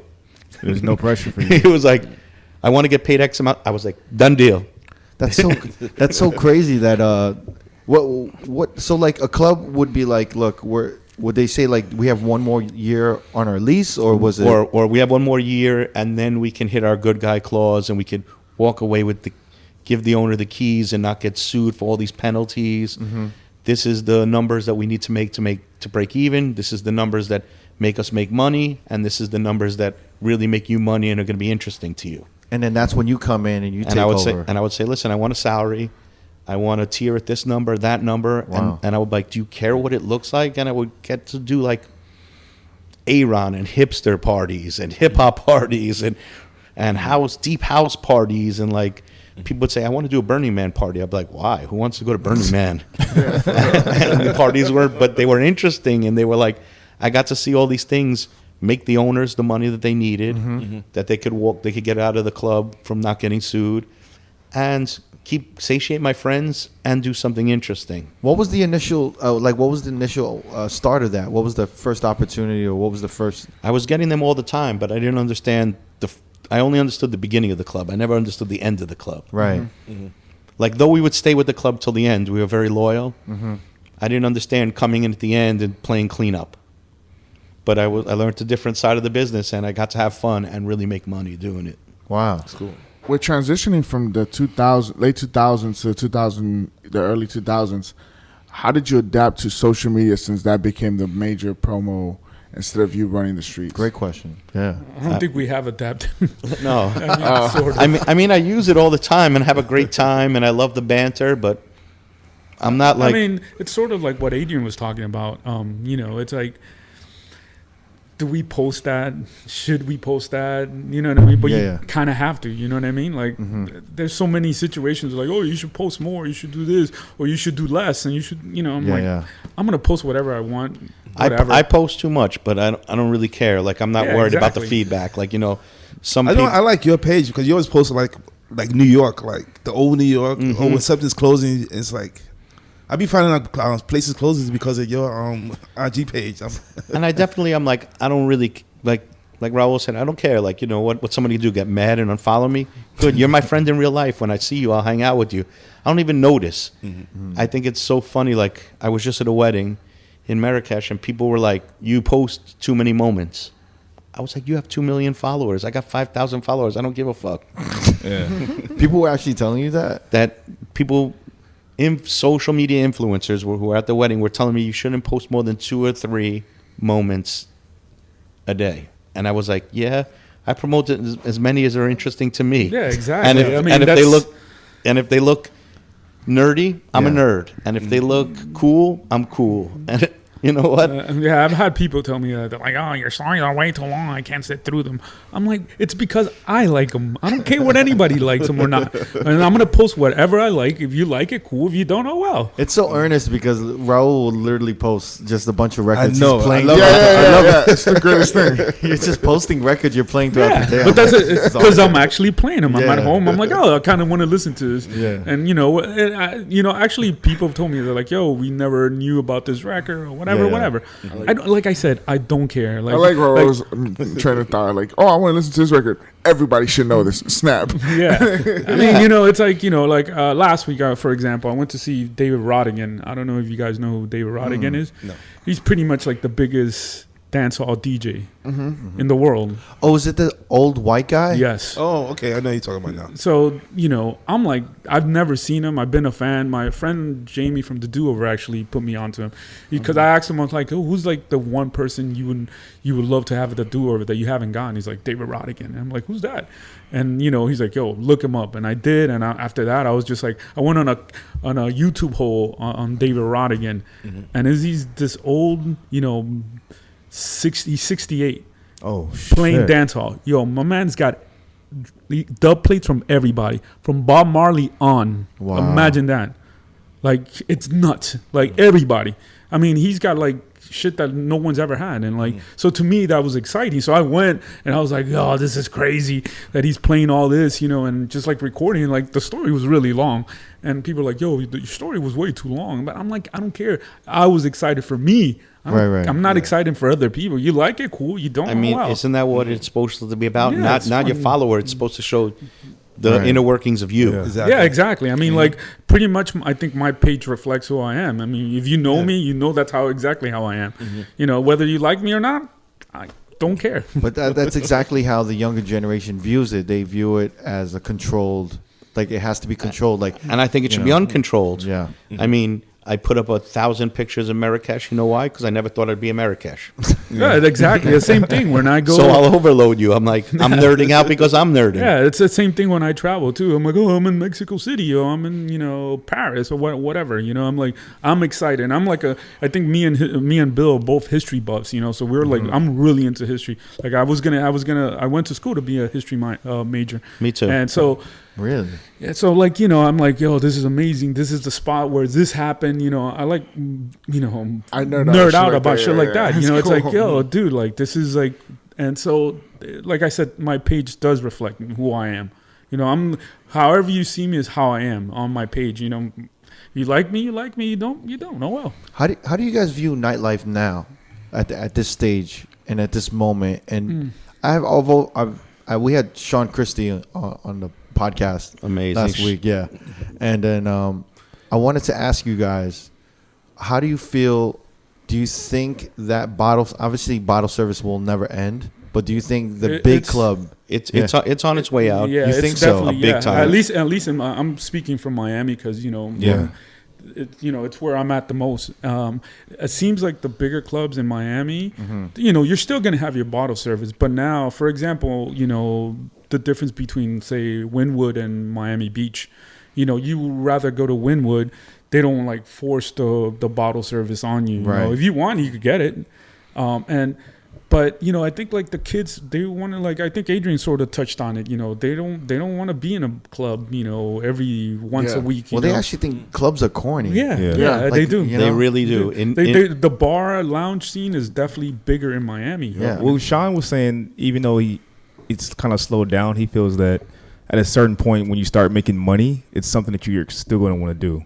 So Yeah. like No, young no, kids are but- not making money yet to be able to afford buying bottles. You know but what I mean? he's also on a different level. Yeah. Like, you know, he came from where we are, and now he's in the upper echelon. You know, he's above the trenches. He comes back to the trenches to look, but you know, he's seeing it from a You different. guys are the trenches. He's I'm always been in the trenches. I'll give out a flyer at 50 years old. Yeah, I mean, like That's amazing. how you were saying that, you know, like that you were, you know, when you were at Light and you saw Andrew Sassoon, like that's how I am. I mean, Yeah, you know, yeah. like my bars, like I don't care. It doesn't. People used to think I was a bouncer at my bar because I would just sit there, you know, by myself, looking and Right. absorbing because I was always usually in black. So like, hey, where's the bathroom? People used to think that I was a bouncer. I'm like, oh, it's over there. You know, I'm like, I'll pick up stuff, whatever. I'm, you know, 100% true. it's not below me, man. I mean, it's not like I'm a regular person. I'll go to. I think the one thing I could say, you know, I don't talk too good about myself, but like my work ethic is something that I like really. It's one of my strongest points. You know, it's like For sure. I will outwork anybody. If the money's right, I will outwork you. You know, and And in New York, what you were talking about when we go back to like the stuff, you'll see like places like Brooklyn Mirage crushing it. And when I talk to the youth, and I talk to kids all the time about clubs, I talk to them about what used to be, and they think I'm ancient. And I still do a monthly party with Stretch and M's in Soho House, and young kids come in, and it's all 45s. It's called Super Disco Breaking. And Dante started it, and we took it to another level. You do that once a month, right? He's DJing now, right? Yes, he's DJing all 45s as well. I heard he loves it. He's having a ton of fun. But he gets belligerent about the equipment. Like he's always big time. He's always complaining and cursing somebody, the sound guy, out because of the equipment. Is it a specific day of the month or a specific? We do one Saturday of the month in Soho House in New York, and the DJs spin all 45s, and we have younger people come downstairs into the room, and they're like, "Can you play this?" And we're like, "No, this is what it is." And what I learned from them is they want experiences. They're not interested in going to a club once a week. They couldn't care less. They want to go to an experience. Say Heineken gives them something, and it's Tyler, the Creator, or anybody. It doesn't matter. They want to say, "Oh, I went to that event." If it's just regular club night, they're 100% not interested in it. And that's where like places like Brooklyn Mirage have won, because they literally are open probably 340 days out of the year, and they give 340 different experiences. One night it's Burning Man, one night it's this, one night it's Jamie Jones, one night it's... So they'll do all these different things, and different crowds come, and everybody went to an event there. Nobody went to the club night, even though it's all fucking club nights. Yeah. Right. But you do feel like bottle service is a wrap? I wouldn't say it's a wrap, but it's decline. Yeah. But, it could also be, it could come back around as well, Listen, the club doesn't care where it gets the money from. Listen, 11 gets money from fucking the door. 11 gets the money from bottle service. 11 gets the money from hats and sweatshirts. The door is better money than any amount of bottle service. Bottle service, the return on investment is, you have to pay out 35% for the product, 20% for the product. What do you pay for door revenue? A cashier and a security guard? Yeah. You're getting 99.9% profit. Yeah. What do you think of all these DJs? Like, obviously we've been seeing the trend. All these DJs starting their own parties. That's for a DJ to remain relevant. They need to do that. I mean, you look at so many people. I went to the first 5 to 7, parties that Eli Escobar did when there was nobody there. Tiki disco, right? Yeah, and he was like doing his own thing, and I never could have seen it blow up the way it did. So impressed to it. Yeah. And then if you look on the other side, MoMA. Yeah. Asked me for work for years. I knew he was a good DJ. I never booked him, created his own wave, Everyday People. Those things are amazing. Yeah. Like that's, if you want to be a DJ and you don't have the lane, that's the only way to make the lane. I see they're doing it in LA. They're doing it everywhere. Raul and Adrian did it in Miami. Raul should be a DJ. Well, sure. I was actually. Well, back to what we were saying, I think you guys talked about it. It's just like when I was coming up, I actually wanted to be a DJ. That's what I wanted to be. And I was okay. I wasn't whatever. But it was also like going to Bill's parties and seeing all these DJs. And I was like, I don't want to DJ anymore because they were so good. I mean, like seeing like Riz. Like, I was blown away by Riz. I mean, I was just like, whoa, like Ronson. Riz on vinyl, Dude. The DJ's DJ. Yeah. There is none better. I mean, but it's just and he's the greatest guy to me. He's like calm, humble. Yeah. He DJ'd for us all the time in New York, and every DJ would sweat him. Yep. And the crowd would never even notice him, just think it was a good night. Like, he wasn't, he didn't have that profound effect where it'd be like say one of the DJs that yell in the mic. Like, he didn't have that command of the room where he was yelling and screaming, but yet everybody would leave he DJ'd for us in Fat Black in Palladium. Yep. Rock the night. Everybody was like, who DJ'd? Riz. Oh, I grew up with him. But he never had to capture it by screaming. It was all the music and mixes. Yeah, just tremendous. I mean, that's sort of like what we were talking about, like DJs now the to big DJs quiet. then. Yeah. It's just like, dude, like at least when I was coming up, these dudes were so good. Like even like Craze, you know, I remember seeing Craze in Miami, and it was just like, yo, I'm never gonna get to that level. Right. Well, I maybe I could, but it would be years of practice, which I didn't have. I was just, you know, I'm like, oh, I gotta hustle to do something to make some money. So it's just like I would have to sit down, you know, practice, you know. And it was just like going to Bill's parties demolished my dreams, you know. It's like I was like, dude, like these guys are so good. I mean, just like sitting back, you know. And I had like first, you know, front row to see all these guys, you know, whether it be like AM, Kid Capri, Funk Flex, Ronson, like all these other guys that Bill would bring down. And I was just like, or even Miami guys. I mean, listen, shout out to Craze. Like he DJ'd for me. I haven't seen him in years or talked to him in years. He DJ'd for me in 96 or 97. He did a Saturday night party for me. And even though we didn't book him often, I mean, a skinny Khaled. Me and Khaled were 180 pounds together in 97. Is it? And he DJ'd our parties as well. You know, it was like definitely. Has he changed a lot, Khaled? Listen, my thing is I'm very quiet, and if people don't talk to me, I'm not really going to talk. I'm not going to make the effort. Like it's a mistake on my part because I'm definitely, like I told you, an extrovert, introvert. I'd like to be the shy guy, but I overcompensate on it by being the loud guy. But it's not my nature.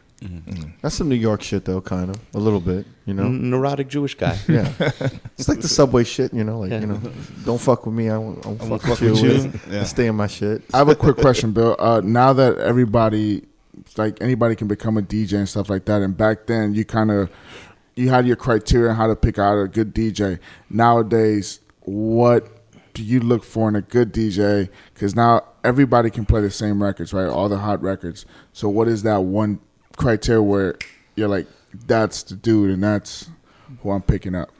I mean, it's hard now because like it's much more button pushing than it is music, but and also like, you know, I don't have my pulse on the new music like younger kids do. So like I kind of go to the same old, and they kind of have to introduce me to somebody, and I go through the whole bonding period. You know, I definitely was blessed, you know, doing like maybe 30 years of DJs, and I got to find 100, 200 of them that fit into my criteria, and I fit into their criteria, and we worked well together. There was tons that were even better, but you know, we didn't fit into the same mold. Yeah. And now it's harder for me to find them. So personal relationship is still very vital for you? Of course, because it's my vision of the party, so it has to be their vision of the party. So our vision kind of has to be aligned. Interesting. So like now, you're in Miami. You've been here since 6 months ago, right? And then you open a restaurant here, a sushi restaurant, in the Versace mansion. How the fuck did that happen? How did you get involved with that? Congratulations. Thank you. And we're going to go eat there later. Definitely, It happened very backwards. It's kind of an amazing story. You know, a kid used to work for me in the nightclubs. He went into own restaurants and everything. Pitched me on an idea. I wasn't really sold on it. Told me where it was going to be. I was less sold on it. My friends actually owned the venue. And so I worked it out. They owned the Versace mansion? Yes. Wow. It's the Nakash family that started Jordash. Wow. Okay. Shout out to more New Yorkers. For our fans, Jordash was a popular jeans back in the 80s, 70s, 80s. They still make them probably, right? Yes, they do. They do? Yes, I remember the commercials. The Jordash look. I think they try to make a comeback. I think. No? Oh, yeah? Yeah, on some retro, like, these were big in the 70s and 80s type of steez. Okay. And they own the property. We pitched them on a joint venture deal. And, you know, so they have money in it. We have money in it. I came down to run it. And, you know, it made me a promoter again. I love it. We played old school hip hop in the club, Nice. So you're getting 90s hip hop for the most part. And is there a DJ or is it just No, I wish there was a DJ. They wouldn't let me. They would. So it's overhead music and stuff. They actually, the children who I got the deal through, Shaul and Ariel Nakash, grew up coming to my parties, so you know they knew what dope. it. Yeah. And the first thing they said is, you could do anything you want, but no fucking DJ. Oh wow! Damn. And they're DJ nerds. Not even. They started out as hip hop kids, but went into the house world. Like they love DJs. Like they're guys that like still in their 40s, like are excited when a DJ comes to town. Like so and so is performing, and you're looking. You have a teenage kids that are almost adults. You're going to go to the club with them? They're like, yes. So it's a great small project, and from that I'm going to use it to push a couple more projects that I have an idea, and maybe we'll open a lounge and call it the Walkers, and you'll have to have a walker to come in with some tennis balls. And where's the restaurant located in the mansion? It's actually in the living room of his bedroom. His bedroom, living room. Like his master suite. Yeah. So take his master suite. The bedroom they kept on the side because there's 10 rooms you can rent. Yeah. And we took the living room of his master suite. How big is that room? Wow. 700 square feet. Damn. It's dope. You guys are gonna come through tonight, and Yeah, man. and it's funny. I feel like a nightclub guy in there because I'm talking to people, I'm hanging out with people, and there's no one outside that wants to shoot me. Of course not. It's funny. No pun intended. Exactly. I'm here all week. Were you ever into like house? Yeah, House music. Of course. You did some house parties back in the day, right? And I was always I was very close to like the old school house guys. Like, shout out to Todd Terry, to Kenny Dope. Still good friends with them. Little Louis Vega. I did the Masters at Work party for a couple of years at Winter Music Conference. By far the best party I'd ever done in my life, even though it's not my lane. Armand Van Helden, all those. I did a big party in the 90s called Together. Yeah, and I remember that party. It was in the Roxy, and it was one of the first raves in New York. And a guy, Tom Mello, did it. And he brought every big DJ in the world. Yeah, the main room was house, and then you had the hip hop in the small rooms. I had 2 small hip hop rooms. Yeah, like Stretch and Mighty Mike. Stretch, Mighty Mike, Cash Money from Philly. Wow, yeah. Like, we had just great DJs. Like, all he wanted was talent. He was like, you bring me the best talent, I am going to fill the club. I mean, I did a lot of work in the club too, but I didn't need to. I was just an accoutrement. And it was the party. That was a big party too. Yeah, he did 4,000 or 5,000 people every Friday. What made you choose? Like, you did a house party here, but your main bread and butter, or no? I would do the hip hop room. This kid, okay, I got it. And so he would just say, "Listen, you just bring the best talent in hip hop into these 2 small rooms. I'm going to put 3,000 people on the main floor. You make a room that everybody can go in and just dance and have a great time. But the talent has to be there." Mighty Milo spun almost every week. Yep. Like, he didn't care about budgets. I mean, he cared. He was like, but it was never like, say a DJ was making $500, $1,000. He would never be like $800 or $400. He'd be like, all right, cool. We just need to get to this magical number of 4,000 people. Wow. And we did it every week for like 2 years. It was definitely an eye opener in a great way, because he brought all these weird DJs. I had no idea who they were, like Sasha and Digweed and Tiesto, and they didn't matter. They weren't big. What a balance that is. Tiesto one room and then Mighty Mai or Cash Money in another room. It's nuts. And then, so when the EDM era kind of started coming in the late 2000s and early 2010s, what was your perception of that? Were you the truth? Yeah. I mean, I'm very happy it's over, specifically for one reason. Why is that? Because essentially they took great house music, and because they didn't like the attitude of the old house heads, made their own music and denied that it had anything to do with the past. Like, they just straight deaded the New York and Chicago house, which was their grandfather, and just cut them off. Like, said, no, this is EDM, it's electronic music. No, motherfucker, this shit was descendant of house music, and give those dudes their props. So what, they have bad attitudes.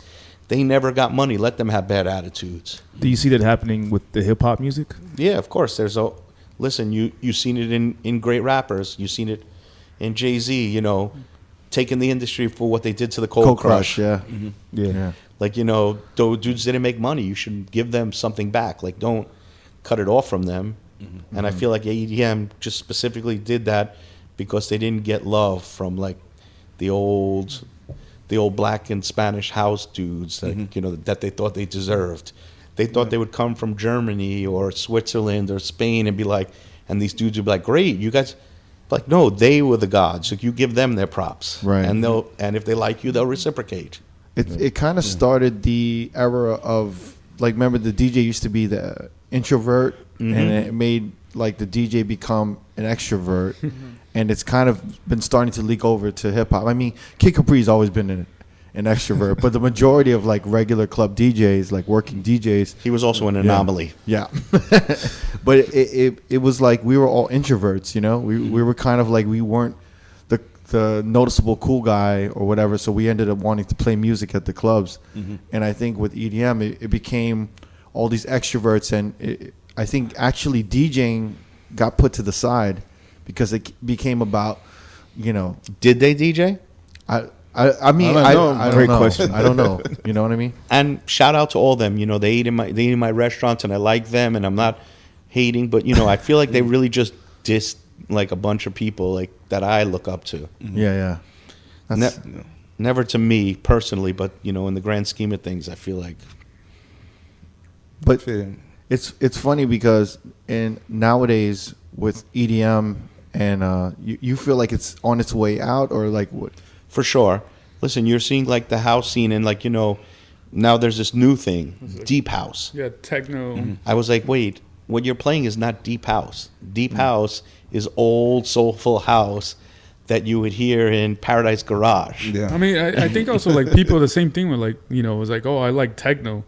And I'm like, okay. And I'm like, you know, I knew techno in the 90s, you know? Yeah. So my idea of like, you know, like the, you know, Kevin Saundersons or Juan Atkins, you know, that's my idea of techno. Of course. But, you know, now it's evolved into, you know, it's not techno to me, you know. I'm not even into techno, but you know, I was just like, you know, for example, I went to some night and some spot and they were playing like techno, and I was like, this is not really techno, it's more house, like minimum house, but you know, it evolved, I guess. I mean, technically, was Sandstorm techno at the time? It was, right? I said that. Yeah, That's I techno. say that was techno. Sandstorm was like techno. Yeah, that was kinda, techno. Yeah.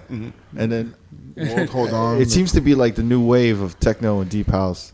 Everyone wants to be a deep house DJ now. Hey, Yeah, but is that really deep house? I mean, I think Little Louis Vega or David Morales or our deep house DJs. I mean, I didn't know that like some guy Bedouin. No offense, like, you know, I like the music, but that's not deep house to me. It's funny because I'm seeing a newer generation of DJs. Like, I call it the mashup era, just because that was the commercial perception of what open format hip hop DJing was. We called it hip hop DJing. It is hip hop DJing because a hip hop DJ had to play everything. I mean, But no one wanted, like, Vegas didn't want to call a night a hip hop party, so No, they had they- to call it a mashup party, or they had to change Open the format. Open Yeah. format is DJing Yeah. hip hop, so you can only bring white people. Let's Yeah. be real and call it what it is. But I'm seeing a new generation of that. You know, everyone was an EDM DJ or mixed EDM and hip hop, and now, you know, I'm seeing like this new generation bringing some of the classics in, and some of the old school and funk and soul, and just mixing it all in. But they're doing it in a very different way. You know, like, and I think everything is just getting renamed and you know, it's like re-emerging as something Reimagining new. it. Yeah, for this new generation and whatnot. I mean, in New York, specifically, which I can speak to because I go out more than I go out Miami, is in New York, there's a whole big Brooklyn scene emerging. But you know what? Williamsburg, right? It's 20, 22 years old. Like, I'm like a chicken hawk in there. I go and meet a girl, and then I find out I'm older than her parents. Like, it's great. It's just nuts. Is that a bad thing? I don't know. No, that's not good. Your dad. Listen, when they call you daddy, it might really be real. Yeah. I was going to say that. Were you like, what was your impression of the APT movement kind of at the time? I actually liked it. You know, Yeah. go especially to Bob's party on Monday. I went to, I think Language did a party. I went to a bunch of the parties. And then, you know, listen, at that point, I was going to Bungalow 8 a lot. And Bungalow 8 was great because they had great DJs and Great let them, DJs, yeah. and they let Yeah. them play whatever they wanted. Like, there wasn't somebody going to the booth and telling Ellie Escobar or Soul or Jesse or anybody, yo, play this. Right. If it wasn't Amy telling you, they would literally look at you and be like, go fuck yourself. Right. With a smile. And that, in the most fabulous club that ever happened, because it probably didn't make a ton of money, but it was definitely let only good people in that she decided were good people. Yeah. Was amazing that they just let DJs play. Yeah. If you were good enough to spin, you were going to spin whatever you wanted, even if the whole place hated it. I was so jealous of like the DJs who could put Bungalow ate on there. Because remember, I used to make business cards, or like at the time there was no websites, so like you had put all your venues that you DJ'd Yeah. on the. I'd be like Pangea show, you know what I mean, and then I never could put like Bungalow 8, and then everyone in my circle. You know, Rocticon, Ross One, everyone was in Bungalow. Yes, Roctagon always spun there. Yeah. DJ Andy. Yeah. Andy Brown, he was going to Yes. change his name. Andy to. Always. Yeah. But, And he was great because I would eat Yeah. my grilled cheese all banged up and sit and argue with him about anything. Blue, no yellow. No, this C-Bank is better than Soul Sonic Force. No, you're crazy. And I'd be eating my grilled cheese at like 3 a.m. I had already done my party wherever I was doing a party, and could always argue with him about something. how important is it? Because you guys always said this, like, I'll stand in the club and just watch everything that's going on, and that's actually one of my favorite things to do. And I honestly would love to go out more if I could just be unnoticed and could just stand in the booth or outside the booth in a safe area where I could just listen to the music and watch people. I could do that for like 2-3 hours. You know, Agreed. Yeah. I think I was talking to a friend about this, but hanging outside of a club to me is the best. Outside. Yeah. Oh yeah, just talking shit and yeah. Just seeing the interaction of like particularly people coming up to the doorman and all that. Yeah. I personally used to just hang outside. I'd rather just hang outside. Just like that to me was a little more interesting. Like, you know, just hang outside. No one knows who I am, and you know, people, you know, arguing with the doorman and whatnot. And, I mean, I come from the Bill School of promoting. You know, being outside, and, you know, talking to people and whatnot. I got that from Bill. It's one of my favorite things to do. I mean, and I don't do it as much anymore just because I don't like in Vegas. It's very You different. can't do it in Vegas. Yeah, you can't. Yeah. Everyone's gonna be like, "Yo, take a shot, like do this or do that," and then like it becomes this whole thing, and everyone wants to get you on social media. Yeah, but I hate that, man. I just loved always just going to the club, like watching looking at the lights, looking at like the vibe.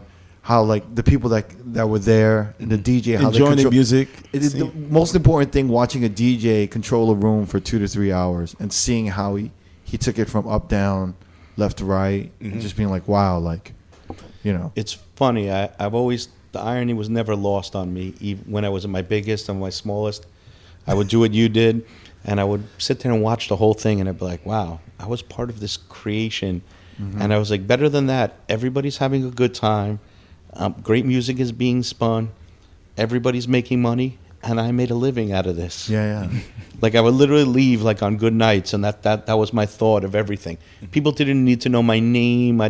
The only reason my name was on a flyer, and I swear, I mean, I have a big ego. Nightclub has nothing to do with it. But the only reason my name was on a flyer is because it drew people. Not because I wanted my name first, my name last. I couldn't care less about that. Like, again, have an ego, club related is not it. And I was like, all these people having a great time, like in Palladium that night before, in Fat Black, before the fight, which was another big fight in Fat Black. Yeah, I remember that one too. And I was like, wow, this is so amazing. Probably 200 people here know who I am, but I'm sitting in the booth with Riz with 100 records as he's blasting through them. Yeah. And I'm like, wow. And I was like, and I made money doing this, and every one of these people's having a great time. I was like, this is a win-win-win situation. You know and what? of course, my ego got the best of me, and a riot erupted downstairs 5 minutes later. You know what? My favorite party was Honeycomb Hideout. I couldn't wait Amazing. for Saturdays to come to go there just to hear Mighty Mice spin. Below Indochine. Yep, exactly. Yep. How was what was the at that time? Because I was never allowed into those parties. I was probably too young and whatnot. But like at the time, what was the best thing about a Bill Spector party? It was just the vibe was dope, man. Everybody got along. Everybody was hanging out. Everyone knew each other. Yeah, it was like mixed crowd. Yeah, I mean, Mixed crowd, yeah. The same thing in Miami. You know, the first time I went to Bill's party, it was just like, you know, and I knew some of the people from the beach and whatnot. It was just the mix of people. You know what I mean? Yeah. It was either like black kids, Yeah. white kids, Spanish kids, skaters, New bunch York- of skaters. Like, New York, you had your downtown kids, Yeah, uptown exactly. kids. You had the actors, models, rappers. Dude, I remember seeing at Bill's when he started doing home cooking. what's her Jennifer Lopez. I saw her a bunch of times there. Yeah. What was her? She came with Puffy. She also came when she was dating Pacello. And then what was it? Shakira. Shakira used to hang out there. Like I didn't even know. Like the even reason I even know who she was because I went with this girl I was dating at the time, and she's like, "Oh my God, it's Shakira," and I was like, "Who?" He's like, "She's at the time she wasn't even a singer then. She was just like a soap opera actress. Yeah. But she knew her from like as the soap opera. It's like, oh, Shakira. So it's like you would always see somebody at Bill's parties, and in Miami, you know, you wouldn't see that so much. You know, you would see that at the big clubs, but never at the like local parties. You know, I remember every rapper came through Bill's parties. And then the cool thing was they would hang out with the crowd. It was just chilling. No one would bother them. Nobody bothered them. Yeah. You'd be like, oh shit, they go Leonardo DiCaprio. He's just hanging at the bar doing his thing, chilling. He was always for me. So you would call it maybe like the first multicultural hip hop party. 100%. Yeah. I mean that was the lane I always wished. And what I loved about your parties was I love like going to the hip hop parties back in the days was kind of rough because you didn't know what would happen. Something might jump off, a fight would break out. But you go to like your parties downtown, it was like all cool vibe. There was like no fights, nothing. Well, once in a while there might have been fights, but other than that, it was a cool vibe. Yeah. Fuck. And you get to hear good hip hop also. I missed out, man. Yeah. I'm jealous. I think Jamie missed I think out. at least in Miami, I remember going to parties in Miami, like the hip hop parties in Miami. Yeah. And I was thinking about this. When did it actually change? When, like, at least in Miami, like Puffy and the Bad Boy Records is what brought girls to parties. Yeah. Prior to that, I remember going to, I was like the funny thing is like I grew up in Miami, but I was like a New York hip hop head, Like, I mean, I would buy the Source magazine. I used to go to Flea Market USA, which is like a swap shop here, and buy the Source and read from cover to cover, read the magazine and like stay up on everything. I was like, going on. I mean, I was like a New York, like, I mean, to this day, I'm pretty still am, it's like, I'm a East Coast, New York, that was like my steez right there. And like in Miami, it was still kind of not really so much of that, it was like Miami was a big in like freestyle and booty, and booty bass, whatever. And that was like the thing, so people used to think they're like, oh, you're a wannabe New Yorker. And I was like, no, I'm from Miami. But it's like, no, but you want to be a New Yorker. I'm like, why is it? Because, I would listen to like Nas, Main Source, like that didn't really cross over in Miami. So when there was hip hop parties prior to Bill's, like I would go to the parties and it would be like 100 dudes, one girl. Right. And she had a boyfriend. So, it was like, but when it started transitioning, I think was like the whole Bad Boy Records, it's like when you would see more girls. And then I remember going to a Bill party and it's like, wow, I'm at a hip hop party and there's girls. Well, I was like blown away. We kept two clickers. Yeah. We kept two clickers. Like you clickers. said before, you were strict at the door. You know who to let in and who not to let in. It was very important because we learned very early enough girls, guys won't hit each other. Again, doesn't matter ethnicity, race, I remember I used to money. have to wait online. It's like, all right, there has to be like a certain amount of girls to come in before you could come in. Because if there's enough girls, dudes will not beat each other up. Dudes that dislike each other won't beat each other up if there's enough girls to go around. Shit. What do you call it? We think we're gonna wrap it up. Is there anything else we want to touch on? We did a great job. Yeah. The godfather of nightlife in New York. Yeah.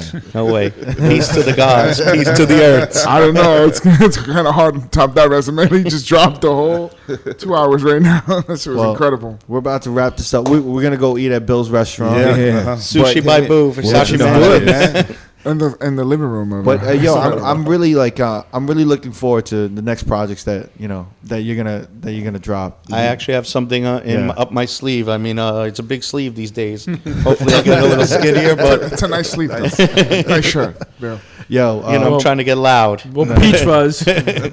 Oh yeah, Peach Fuzz. Peach Fuzz was shout out to Raul. Without Raul, I wouldn't be where I am. 100%. It's definitely Miami. Nah, it's vice versa. Like there would definitely be no Raul if like there's a lot of humble pie to go around. But like Bill gave me a chance. That's all I ever wanted was a chance. Well, I think he's given everyone a chance. He gives so many people Somebody gave me a chance. Yeah, that's great. Yo, Bill. Raul, Bill Spector, thank you for coming through, man. Thank you guys so much. Honor, man. Thank you guys. Yeah. And you can check out this video alongside with all our new videos dropping every Friday on youtube.com/Road Podcast. Like, comment, subscribe, hit the notification bell to be the first to get the video, and that's it. Yeah. And Shouts to big DJ shout out to City. DJ City. We out. Peace. Peace.